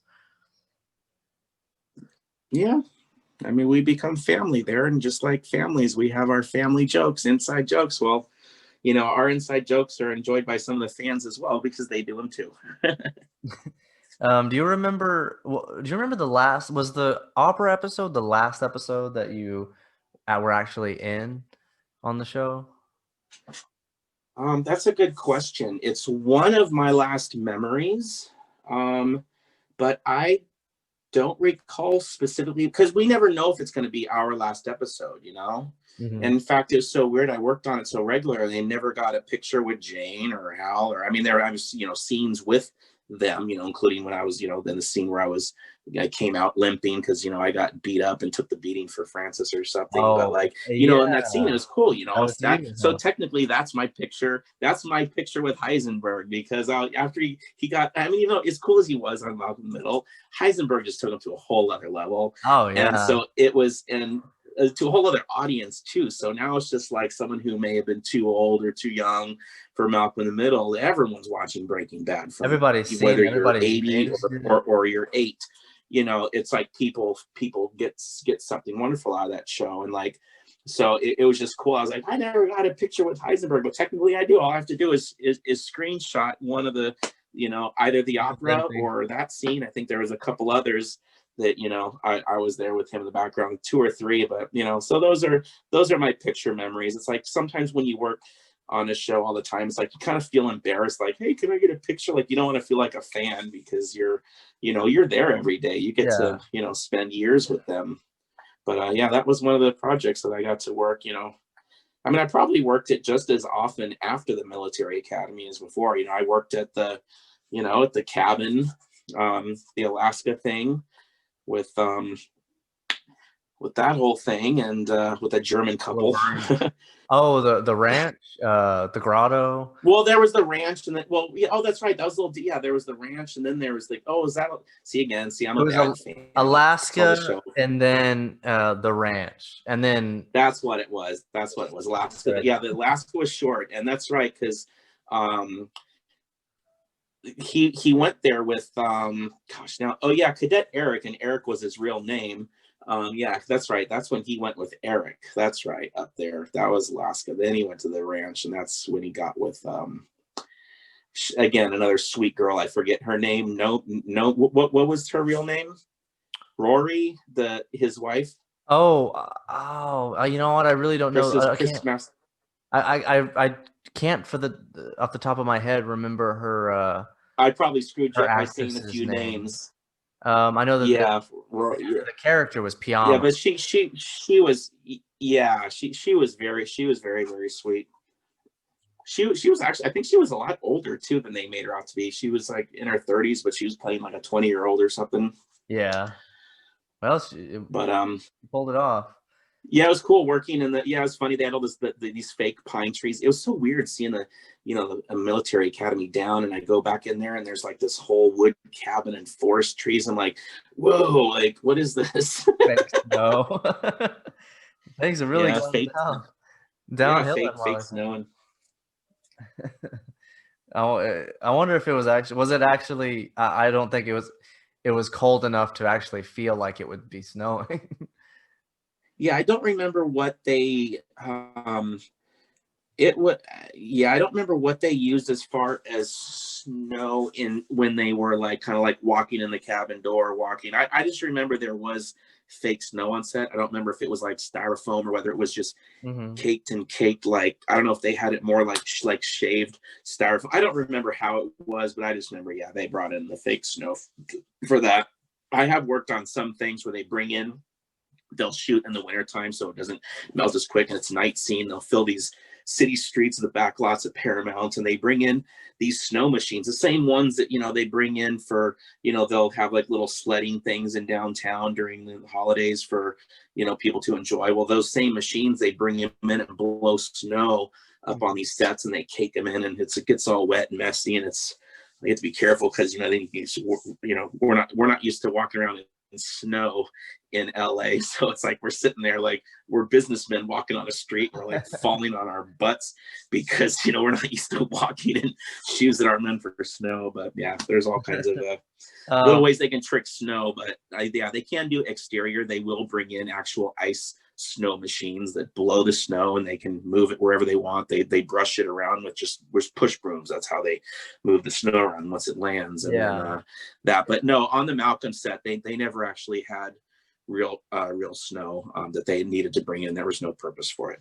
Well, I know that with Breaking Bad, obviously they was shot in New Mexico, and New Mexico is very close to Texas, which cold at night. Yeah, but it doesn't really snow there. Like, just like Texas, it rarely snows.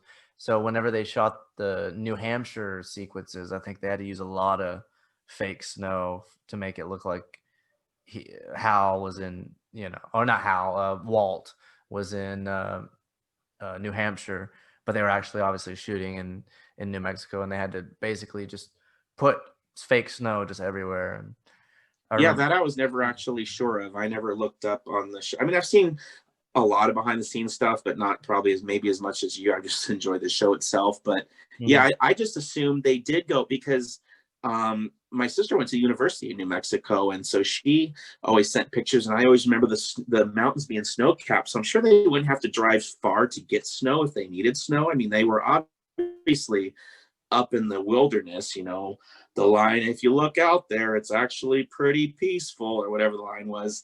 It's like when you look out and just see all that beautiful valley or whatever that was up in the hills. I mean, that it wasn't low New Mexico, and they were looking for what. I mean, they could have CGI'd, but yeah, again, they could add snow to snow or add snow to the cold. Well, they do all kinds of stuff. Well, just like Malcolm in the Middle, the crew is just so amazing on Breaking Bad that they could do, they could pull stuff off like that. I mean, both shows, I don't think Malcolm in the Middle really gets the credit that it deserves, because I do think it was one of the revolutionary sitcoms. I think that, like The Office, it kind of created what the modern sitcom has become. You see a lot of shades of it. And very true. Very much like to sitcoms what Breaking Bad was to drama, in my view. And it's so funny because I remember whenever Breaking Bad first aired, and I didn't know anything about it, obviously, like most people, but I remember it was one of those things where it's like after a show that you love goes off the air, and then a couple of years after, you're just like, I wonder what all the actors, if they've done anything afterwards. So you look that up, and you look at Bryan Cranston's in this new show called Breaking Bad, and I was just like, oh, I wonder what that's about. And I remember reading about it. Reading the premise is like a chemistry teacher cooks meth with his former students, and I'm like, that's a weird concept for a comedy. It turns out it's not a comedy at all. And of course, it ended up going on to become, I mean, you can't even, whenever you go on videos about Malcolm in the Middle and it has Hal, all the comments always say Heisenberg. Yeah, there was that one that was going around the site the other day that was Dewey walking by the kitchen table with the gas masks on, like he was gonna go clean the bathroom, and of course everyone was like, oh, look who was Breaking Bad, or whatever the comment was. I saw one picture that was Hal dancing in his underwear, and there's just a caption that says, "Come on, Malcolm, it's time to cook." So I just always love the memes and things like that. I mean, just two iconic shows. But I mean, what do you think about like the legacy of Malcolm in the Middle? I mean, do you think that it will stand the test of time? Do you think it deserves to be held? Well, I mean, I know it'll stand the test of time. I remember how I think even before I got on the forum, when Malcolm, because it used to be on Netflix, used to be able to watch every episode. I had years before, just that I worked on the show, and this was before Netflix. I had bought like the first 3 seasons on DVD just to like own them, and like, if I ever passed away, my mom would have a DVD copy of all the stuff I worked on, stuff like that. So it's like I just went out and got it, but then I was like, oh cool, it's on Netflix, and all of a sudden they took it off, but then it's like, Now it's on excuse Hulu. me, on like maybe it's on another network, or I see it on it Hulu. just seemed like okay on Hulu, but it just seemed like when it left Netflix, I remember people were, talking about it online or on Facebook or something. So I remember seeing about, so that really told me that, wow, people really do, like the show. So, and it doesn't hurt that, how went on to do the bigger Breaking Bad, because that probably brought more fans that never considered Malcolm in the Middle over there as well, to see what were his early works, even though it's Oh kind of yeah. hard to, see him as a different character if you've only seen him as that. Oh, So absolutely. yeah, Yeah.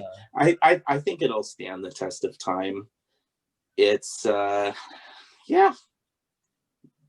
I I mean, think it yeah. I has mean, everything there's to. still so many people that just love the show, that still watch it. I mean, I'm not the only person in the group who has said, watched the whole series. I mean, I don't even know how many times I've seen every episode of Malcolm in the Middle over the years. Just shows you how much of a fan I was. But part of it for me, like I said in the beginning, it really, a lot of the humor appeals to me because I had a very similar upbringing. It was very much, my family was very similar.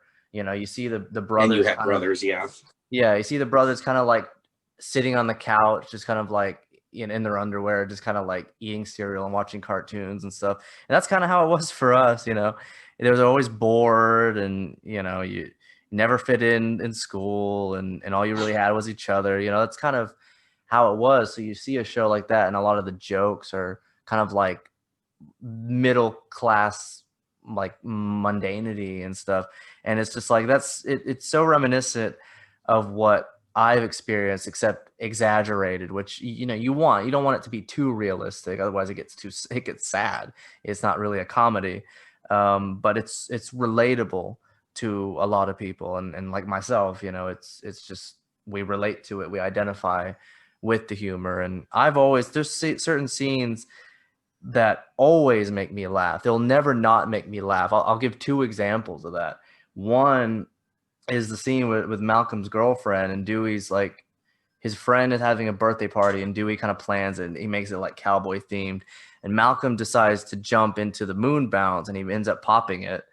And then everyone's freaking out, and Hal just comes up, and he just like takes a knife, and he starts like ripping open the moon bounce, and he looks at this little girl, and he points a knife in her face, is like, "Don't be scared, you're okay."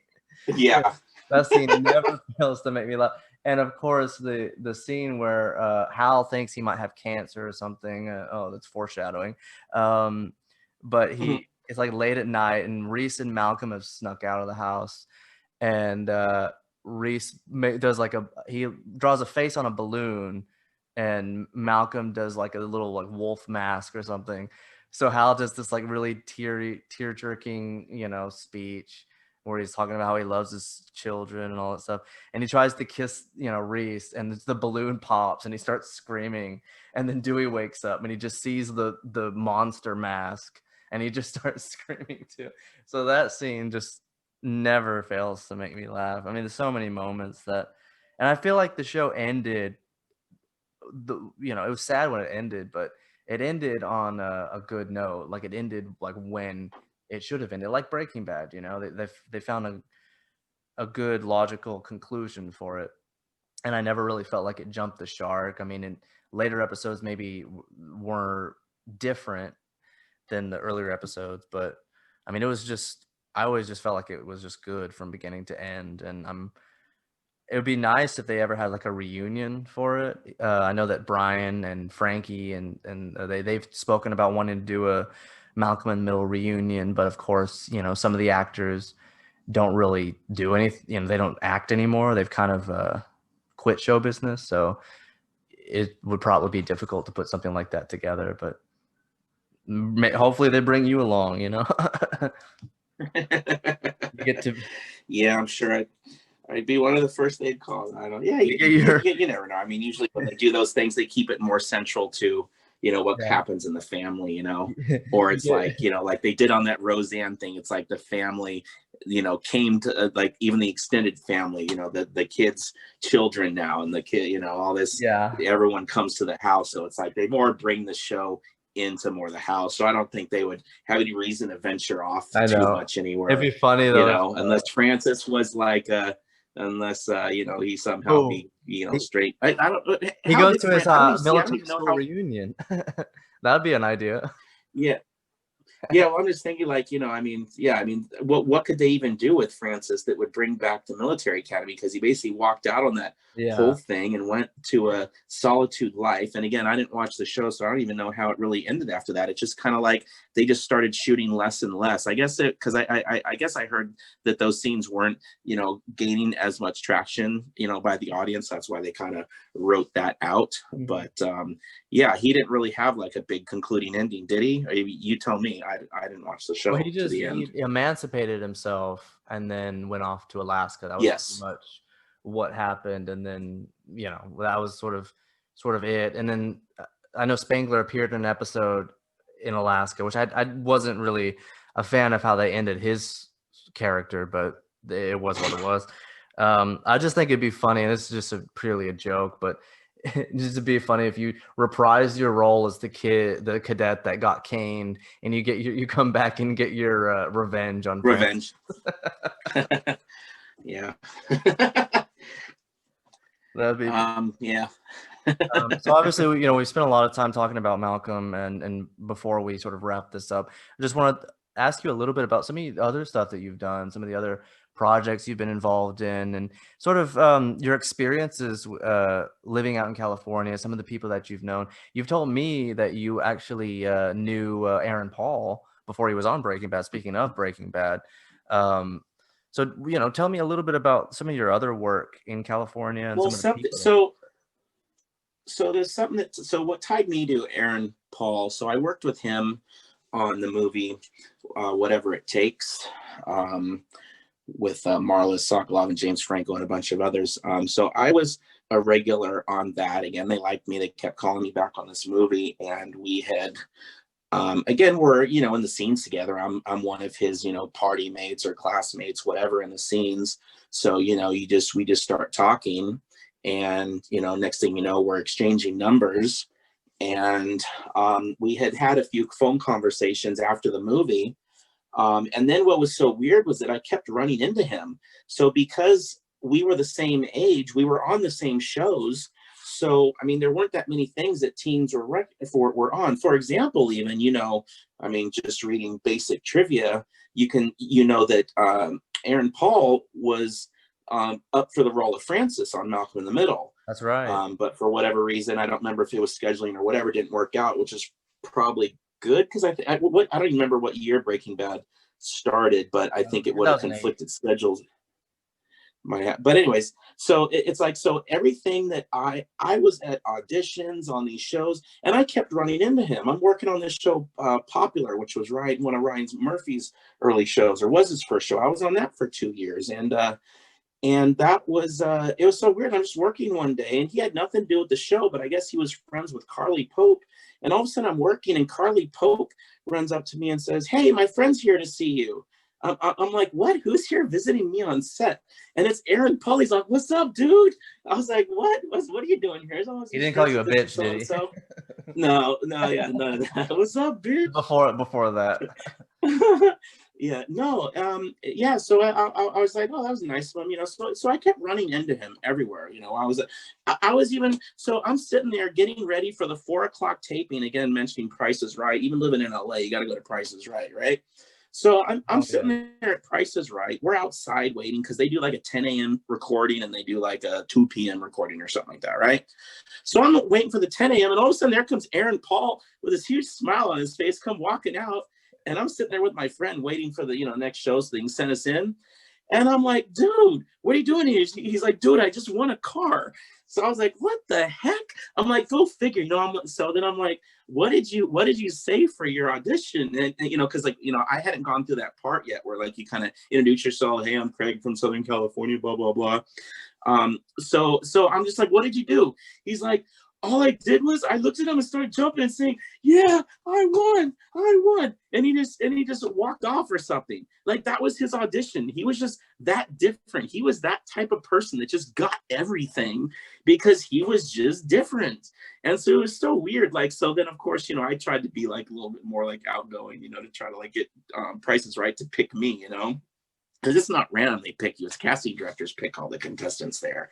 So, but yeah, it was so weird, So I run an Aaron Paul, mostly on, industry related things. And then we talked a few times. He used to do these flea markets in Melrose, or I can't remember, in Venice. I can't remember where they were because I never attended one. But he's like, oh, I'm doing a flea market on Saturday. But I was always busy doing something, or maybe I was too hungover. And I was just like, he was just another dude to me. He wasn't some celebrity that I had to like kiss his butt or anything. We were just buds. And, we talked from time to time, saw each other on different things, and eventually just lost contact with each other.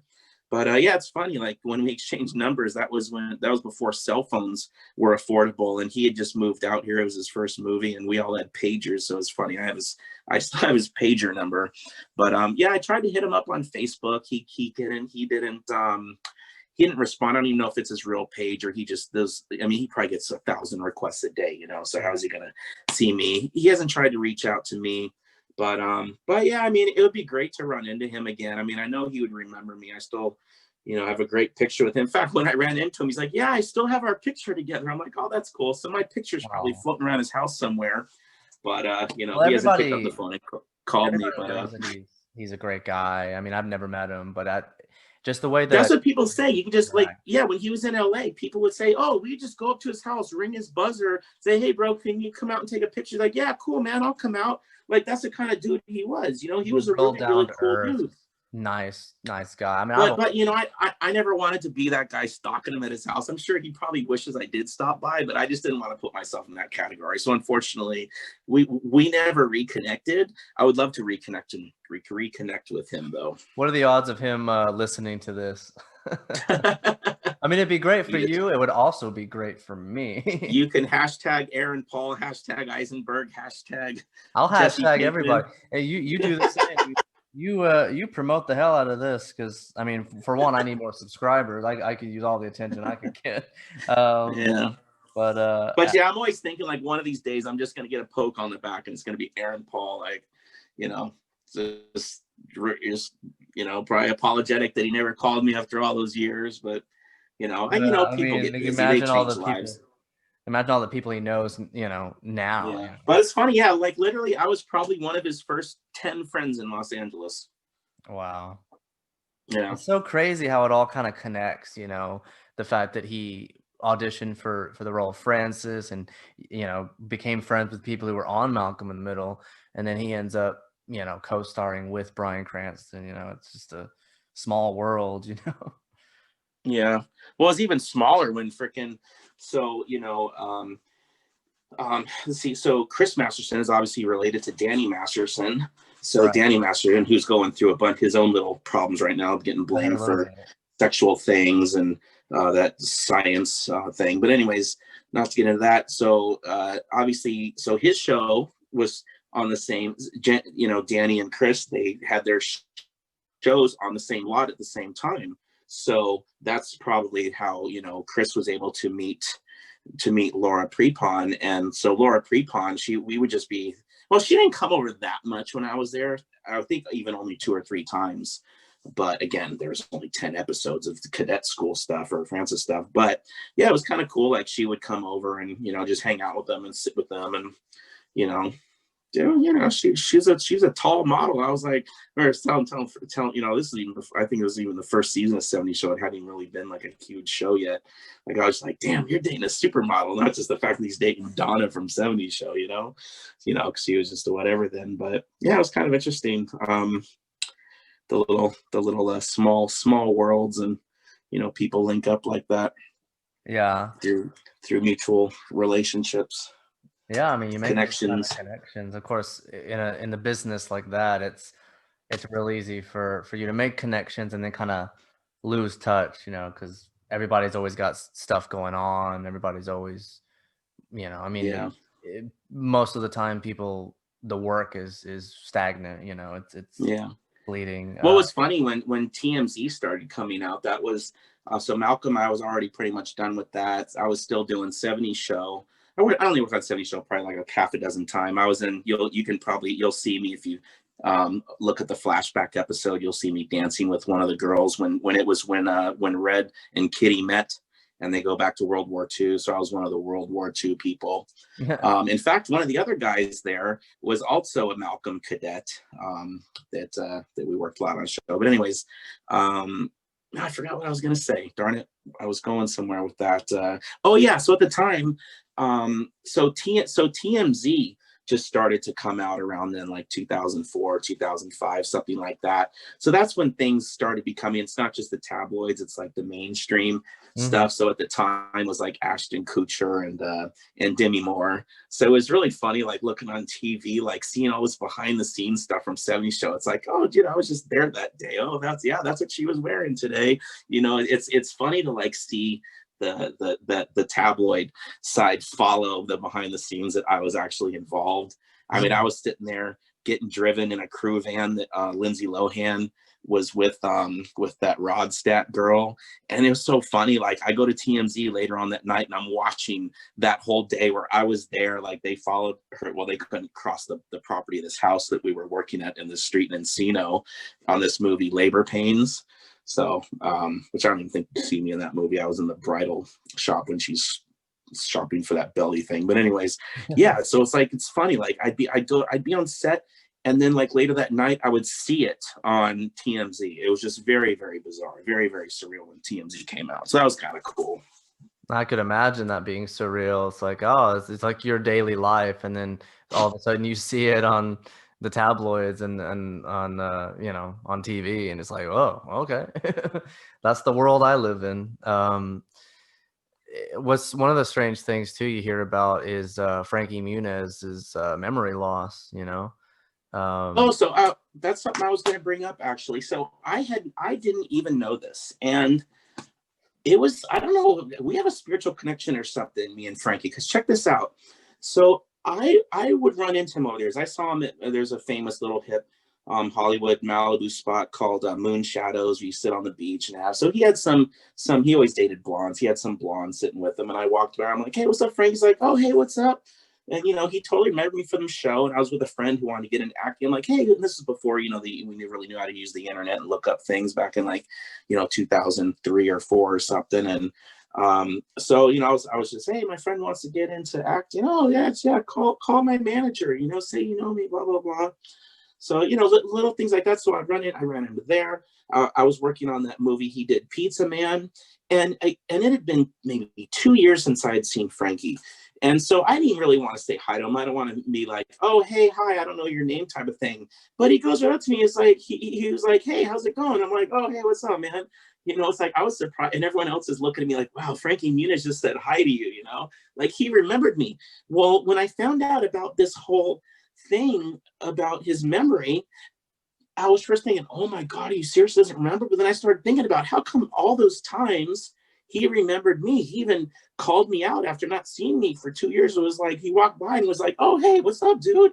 I don't even think he said Craig, he might not have remembered my name, but he totally remembered me. And I was just like, wow, like, I don't know if like what it was. I mean, I talked to him, randomly. He like, my friend had a high performance car shop, and one day I was with Frankie, and I'm like, oh, hey, my friend wants to tell you about his high performance sports shop in Torrance. He's like, yeah, because that was when he had this like GTO, and he had the car from Fast and Furious. And so I put my friend on the phone with Frankie, there he's talking on my phone. But like just random things, that like, we did definitely talk. He did definitely know who I was.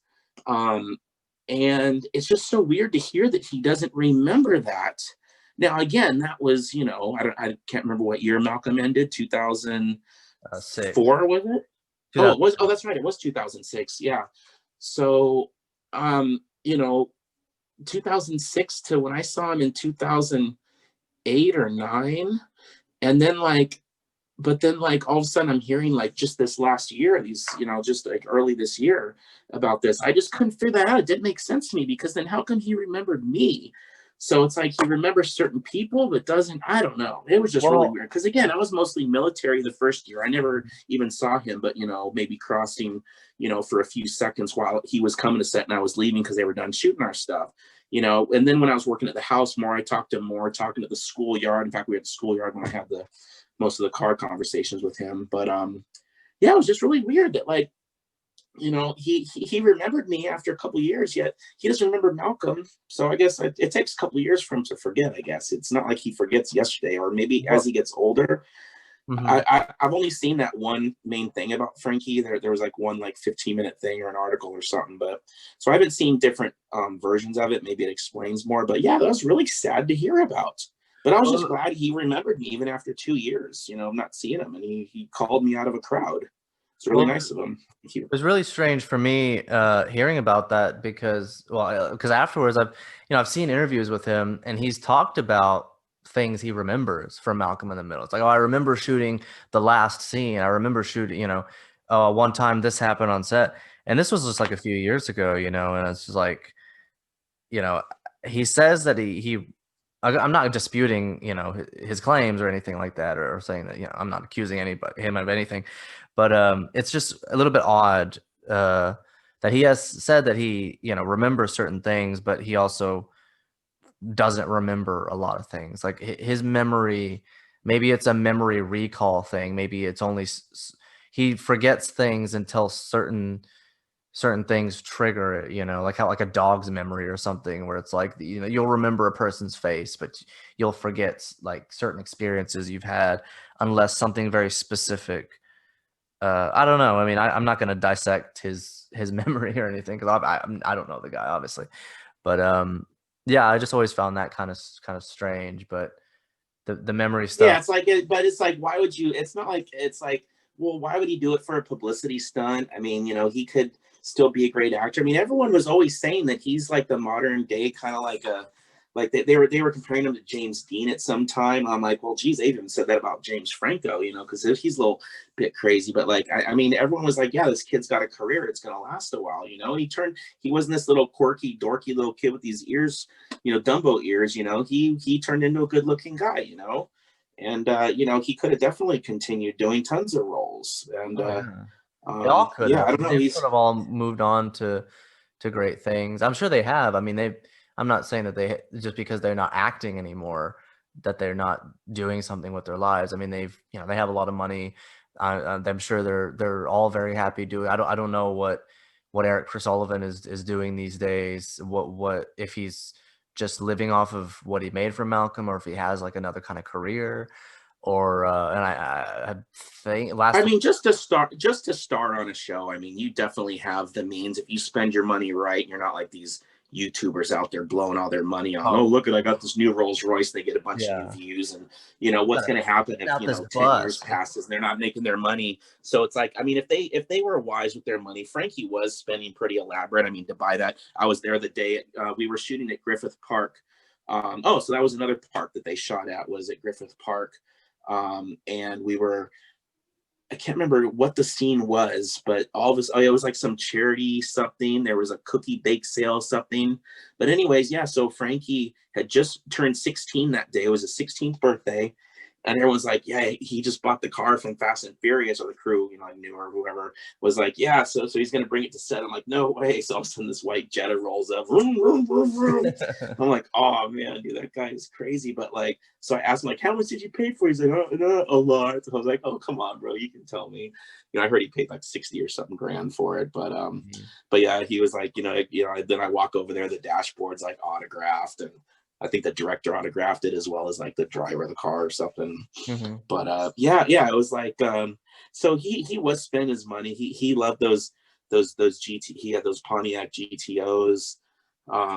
Yeah, he was always in the cars. He was doing those celebrity race things. But yeah, I think he was for a little bit going crazy. but I think he did calm down. It's not like he bought the biggest mansion when he lived in Arizona. Mhm. He just had an average house, 3-car garage, nothing spectacular, so he did seem to calm down a little bit. But I mean, if I mean, you he was a do a teenager show who right, kind of you can shot to definitely retire. fame. You can retire off of it easily. So Oh, yeah. these actors don't really need to work. I mean, Yeah, it's they only weren't if like you Friends want. making $1 million an episode, but they were doing pretty good. Yeah, I mean, Bryan Cranston, obviously, he's still working just because he loves the craft and is so passionate about it. Yeah. I do the same thing. Even if I had like $1 million, I'd still want to act and stuff because it's what you do. Well, like Jane Kasmerick, it's funny. I get really lucky and I win these where I used to before COVID.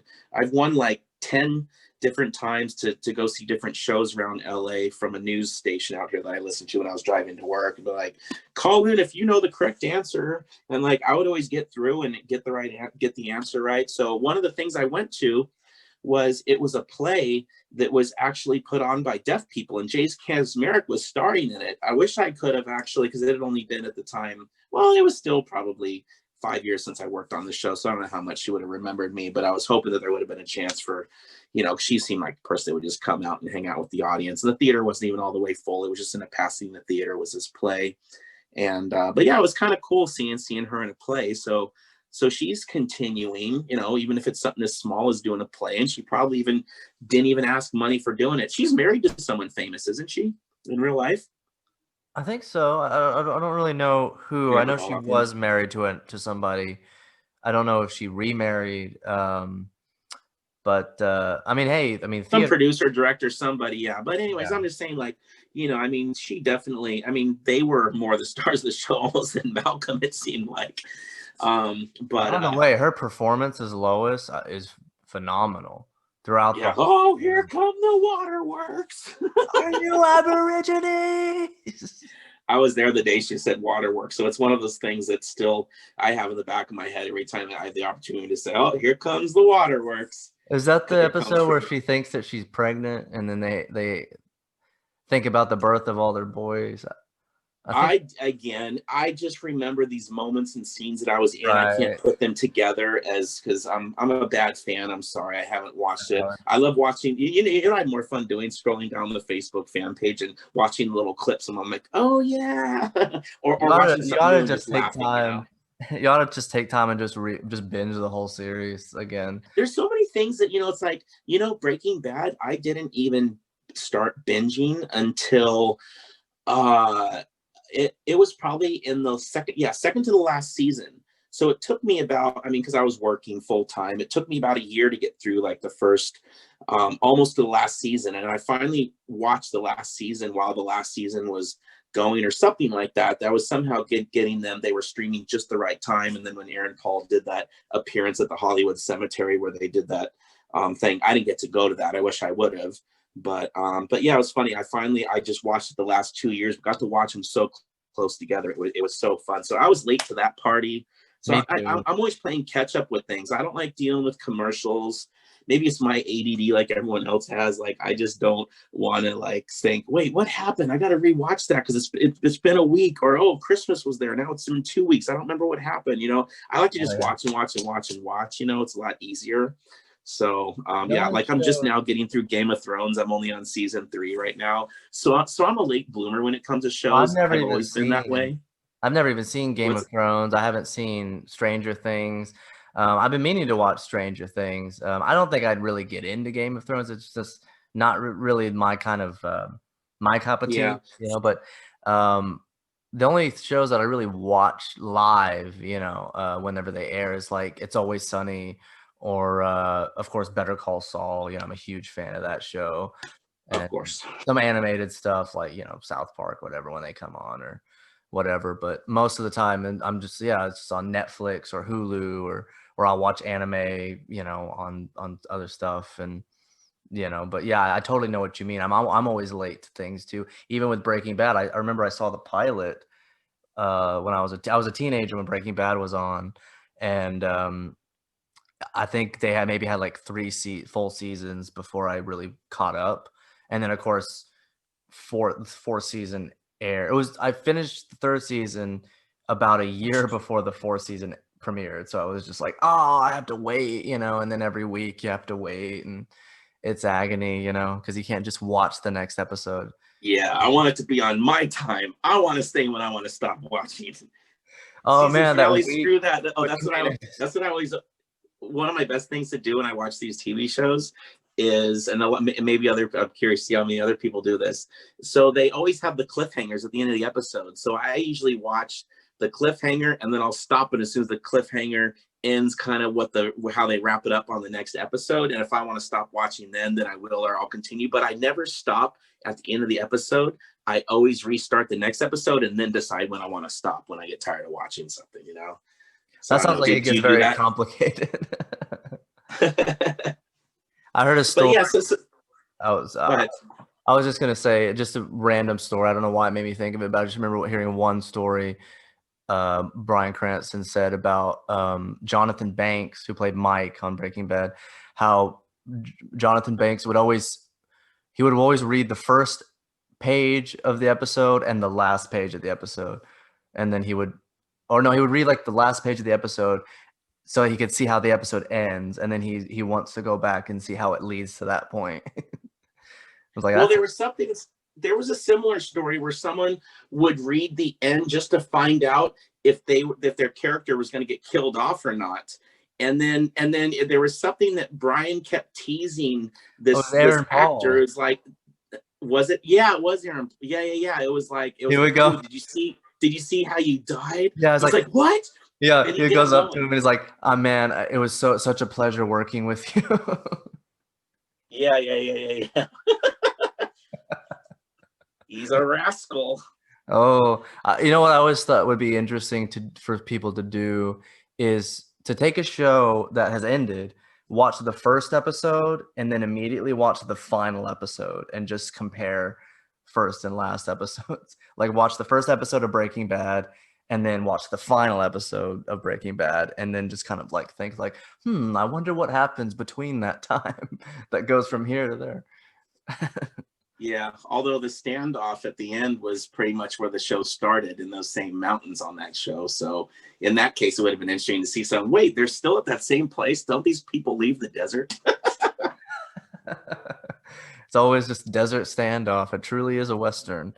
Um, um, so do you have any upcoming plans for the future? I know that it's kind of been difficult for everybody. So I had left the entertainment industry again. Doing background work. It wasn't really. It's not something you can really survive on. Back in the day, back in the 80s and before, you could be an extra like anything. I mean, you could have worked at McDonald's or being a cook at Denny's and being able to buy a house. Everything's so expensive now that you really can't live off of it. Trust me, I understand that. I had to move back in with my parents twice. So. Yeah, I moved back. Yeah, I've gone back and forth so many times. So my parents are separated, so I'm like, do I want to go back to mom's or go back to dad's? But anyways, so I would, have a good run. I go back home, have a good run. It was just like, there was just a point where it was just like, I was in that era of all the, like the Not Another Teen Movie.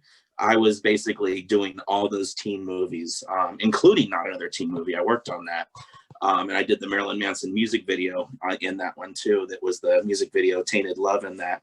But anyways, it's just one of those things where you just can't make a lot of money and afford to live in LA, which is why a lot of actors move back home if they don't get the gigs and the extra work isn't paying. And, and I didn't want to become a waiter. I didn't want to really do acting for some reason. I wanted to do other things. And like I said, I wanted to explore the industry.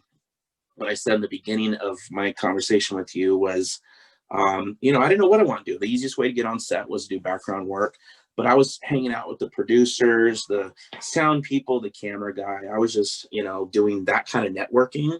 So when I finally had enough of that, I started to put my contacts together, and then I had an opportunity to invest a little bit of inheritance money that I got and invest in a film, or actually more invested in the company that invested into later this film. But so I started producing So that was going okay for a while, just almost, it was producing is almost kind of sometimes like, or executive producing or co-executive producing is almost like making finder's fees, like I would just get people to drop 50 grand or 150 grand. Like, stuff was being done for such low budget around that time. It was after the Blair Witch Project when it's like, hey, things, we could get lucky with something, Right. So, we were trying to make our name doing something low budget. And I teamed up with a producer partner, Jordan Levine, who I did all of my producing credits with that are on my IMDb.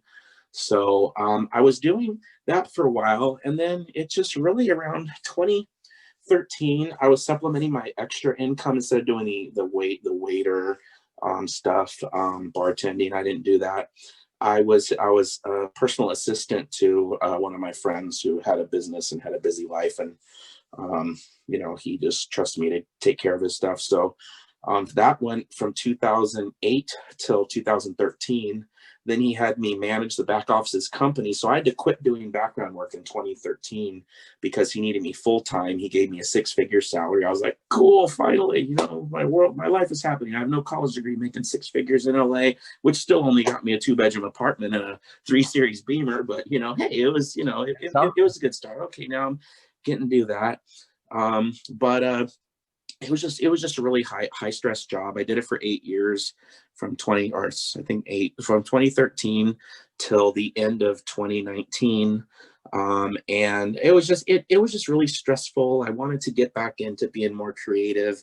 I had some other friends that were, in the right position to start talking about doing some producing gigs again. So I'm like, what, let me get back into producing, but instead of helping raise money for films, let me actually, get the people to raise the money for me or do they call it creative financing. You find a sponsor that'll pay for your pilot episode that your promise to them is they can advertise all they want on your pilot because they shot or whatever.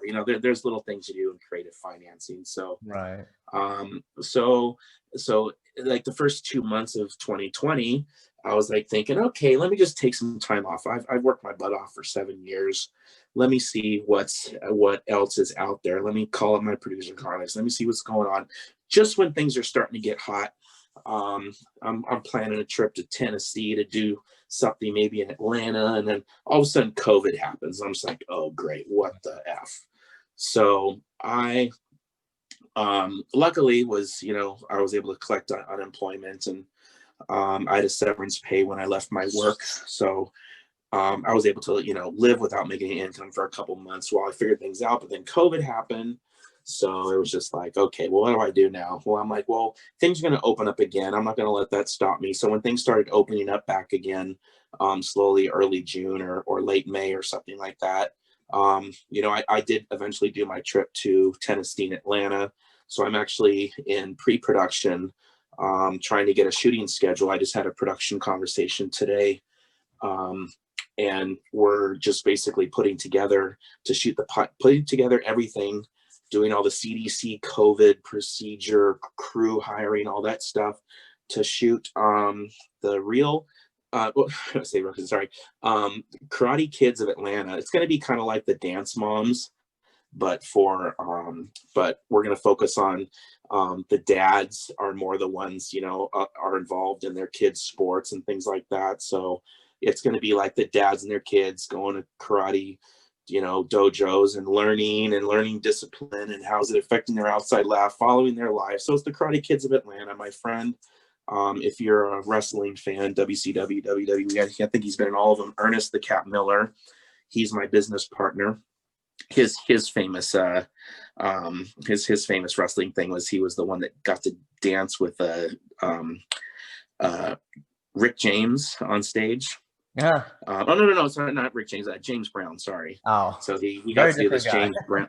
So if you just look up Ernest the Cat Miller and James Brown, you'll see. Well, anyway, so that's the cat, who's my friend in Atlanta, and so we had worked when I was doing my producing earlier.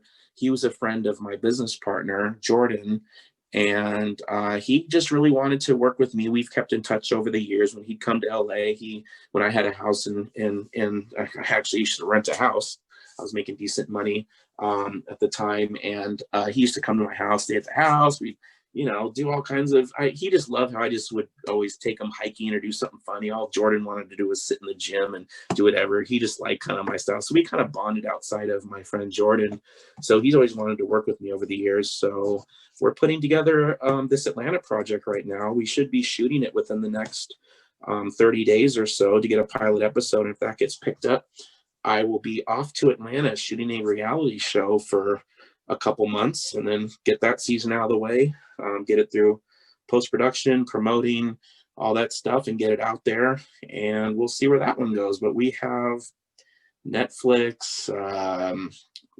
We have several different channels looking at that. A&E, and I can't remember which other one. I think he said TNT or something, or maybe that's Turner's not around anymore. I can't remember which ones. But anyways, we just need to shoot the pilot first. Then he has a bunch of connections that he can call. So yeah, you might be seeing my next show, The Karate Kids of Atlanta, coming to television, some network somewhere in 2021. Well, I look forward to that, and I tell you what, if whenever that comes out, you're welcome to come back and on my show and promote it. I'm sure I'll still be doing this podcast by then. Definitely exciting hearing about that. I'm glad that you're still getting some work, and I really, have a lot of faith in this project, and cross fingers for it getting off the ground.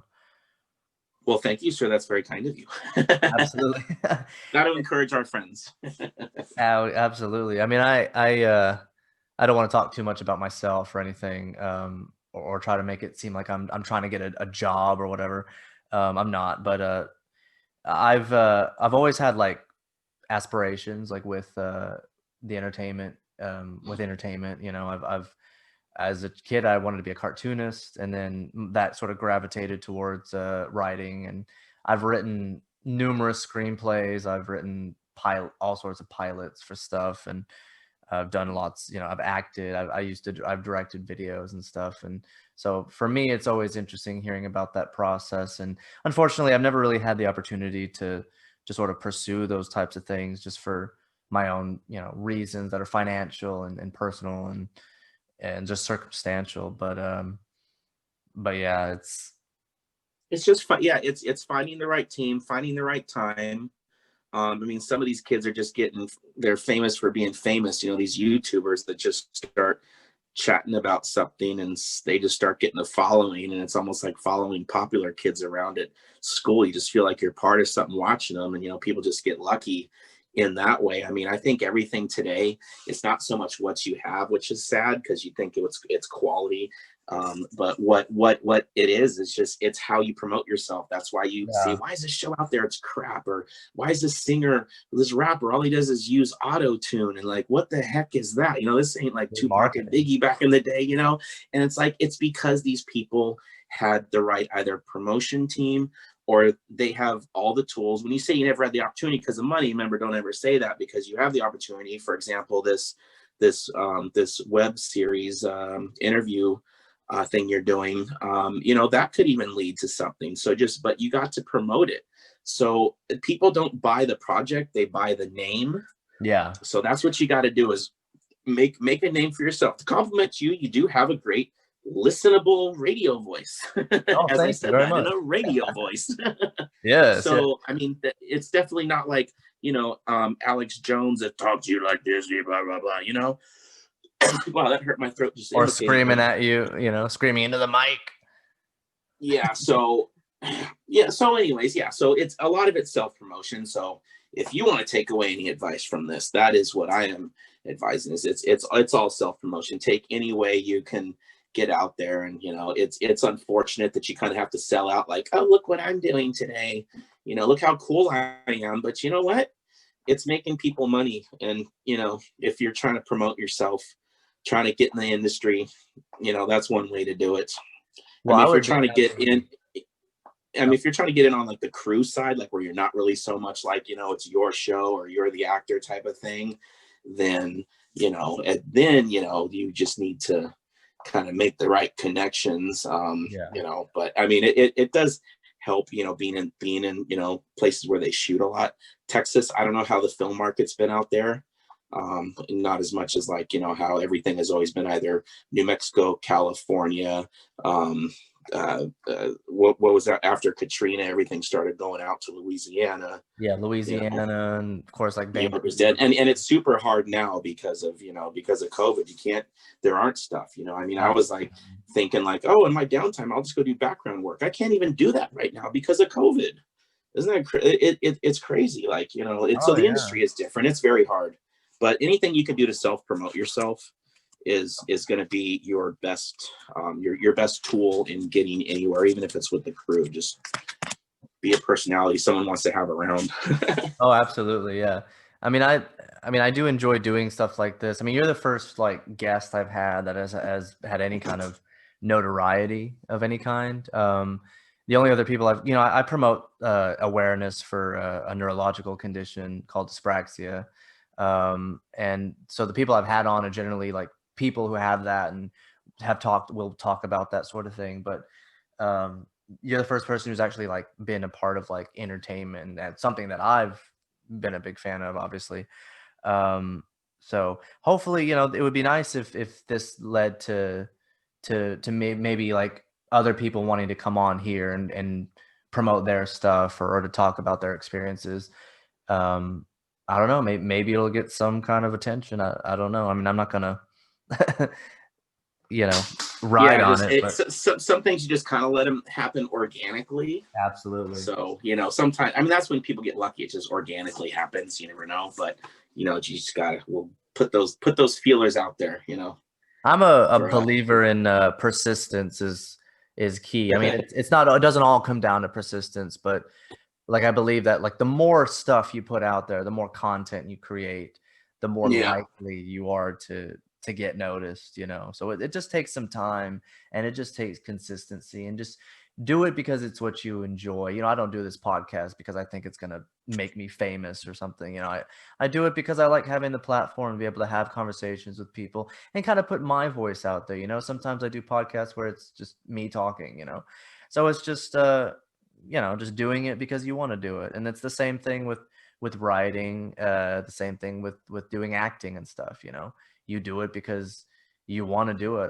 I've met people who have said, oh, I've always wanted to be an actor, and they've never done theater, they've never done a play, they've never taken the opportunities that are available in your place. I mean, most small towns even have community theater, and it's like, if you want to be an actor, then go act, or community, even those community channels, community news channels. Oh yeah, like public access. Like, well, they used to have public access back in the day, but I don't know if that's so much now. I But don't yeah, know. there's always something small get your hands on. I mean, that's what's nice about with digital media right now, is as much as it's killed a lot of the quality and a lot of the thing, whatever, but it's created so many opportunities. So it's like, it's almost like, okay, you can go buy one Mega Millions ticket for $2. You can go buy two Super Lotto tickets for $2. You have twice the chance now, versus before. So you can look at it in a positive light like that as well. There's something you can get your hands on out there. And it's so easy to make your own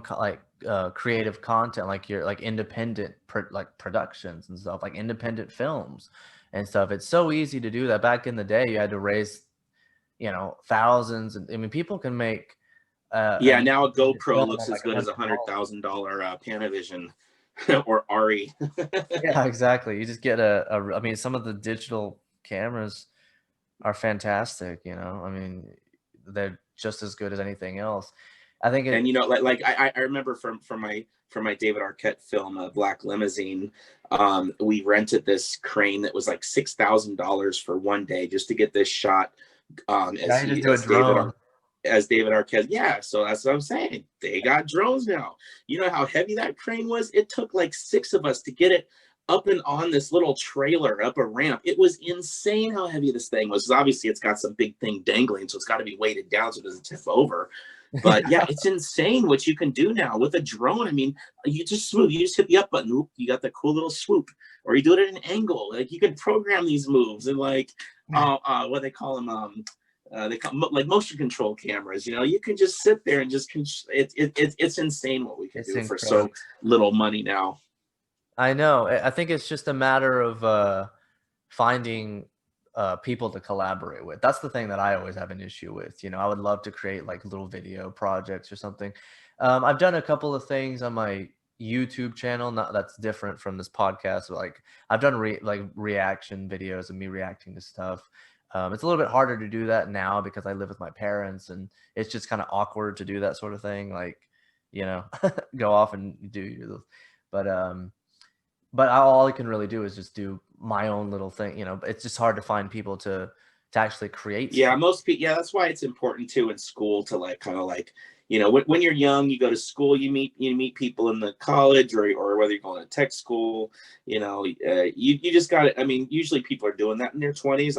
I never even asked your age or know how old you are, but I mean that's usually why you want to keep as many. That's one thing I learned, which I kind of failed at a few things in my 20s, was throwing away phone numbers. I figured like, oh, the company I work for is just gonna hook me up. No, I should have been taking the numbers of everybody who walked through that door. You know, so Yeah. that's something I failed on in networking. Oh, absolutely. Well, I mean, especially when you're working in the business where there is a lot of people around who do, creative stuff, living it like in the places I've lived. I mean, it's rare, one, to find people who are interested in doing something creative and also have the motivation and the drive to actually put in the effort. But it's also kind of hard, it's also hard to find. It's hard to find like the perfect package where it's like somebody who is interested in doing something creative, has the motivation and the drive, and has talent. Because I've had people want to work with me because people have read some of the stuff that I've read and they thought it was good, and then they'll say, "Oh, I have this idea. I want you to work with me on," and it's just like crap. It's just like terrible. I mean, no offense to those people, but it's like it's not really very good. So, it's just kind of hard to find people who are on the same level as you, I guess, unless you're actually Yeah, in. my friends find that hard, in being in LA. A lot of my friends are in music groups, and it's like they'll go through 10 drummers in just 2 months, or to find a bassist, you're lucky to find a bassist within 2 months. So that's another thing that's My it's a lot of trying out and just trying different things, and when they click. friend and I, he lives out in California. He lives in Roseville. His name is Matt Galley. He's a musician, and he and I actually write songs together. I write the lyrics, and he does the music. It's very much like an Elton John, Bernie Taupin type thing, and he's tried to find people to work with music, and he actually had a hard time with there was a bass player he was going to work with, and the bass player wanted to be like the star and wanted to change his songs and stuff, and it was just like, yeah, I mean, it's hard to find because again, a lot of creative people have ego. A lot of actors have ego, a lot of musicians, there's just that ego is kind of takes over, and it just becomes hard to get along, Yeah. and with people like that. So everything just kind of has to match perfectly. But I digress. Yep. Nice if it does it organically, but sometimes you just gotta, play nice, and and treat it as work sometimes. I mean, watching Metallica try to get back together after all those years, they're arguing the first day they get back in the studio. So it's like, you just see, sometimes you just have to, it's work. You don't always like your boss. You always have to like your bandmates. Business is business. Friendship is friendship. Sometimes you got to treat like that. It's unfortunate, Yeah. but Well, be nice. for me personally, I've never really been good at most jobs, but I do know that uh, if there's anything that I would be comfortable doing, it would be working in entertainment, whatever it was. Um, like as stressful as it sounds, I feel like it's something that I would definitely that I would probably be all right with. I could probably deal with it, but a lot of other stuff like working in retail, waiting tables and stuff, I was crap at doing those types of things. But anytime I do anything creative, it's always good. But anyway, that's just me. You know, um, the road to Hollywood is different for everyone. yeah, and you don't even have to it doesn't even have to be Hollywood, just to be able to do it, just to be able to do something in entertainment, be able to act, be able to be a part of a crew, be able to do production, whatever it was, whether it's an independent project or whatever, it's just great to be a part of something and create something and be productive, no matter what it is. That's how I look at it. Well, maybe I'll hire you as a PA one day. You never know. Hey, It's a start, right? If you don't get your start before, you just gotta somehow find a way to get me out there. But anyway, I think this is a good place to kind of leave it. I mean, we could talk for much longer, I'm sure, but it's been such a pleasure to have you on. I mean, it's been a great conversation. I'm just really happy with all the stuff I've heard about working on Malcolm in the Middle. Very easy sort of to talk to, and it just sounds like a dream to be a part of, a project like that, and some of the other stuff that you've done. I wish you the best of luck with this new project that you're doing, and once you have that pilot made and you're promoting it, then please, hit me up and stay in touch, and I'll definitely have you back on here. And anybody that some of your Facebook friends that you've worked with, other people in the business, I want to come on this podcast and I'll interview you and we'll talk. Hey, the more the merrier. That's how I look at it. sure. So hope everybody at home enjoyed listening to it. I'm not really a professional journalist or anything, so I'm not the best at the most experienced at interviewing people anyway. But if you'd like to see more of my podcast and are watching this on YouTube, please feel free to subscribe and like the videos and share whatever you can. And again, anybody wants to come on, we'll talk about anything. So thank you so much, and have a great night, Theatrics. Have a great night, everyone. And if life is rough, just watch Malcolm in the Middle. 2020 is horrible, man. Catch up on your Malcolm in the Middle and stay tuned for the next interview show with Brandon. Even if life is unfair, you just gotta tell people you're not the boss of me. All right. Exactly. Take care. All right. Take care, audience. Bye-bye, Brandon.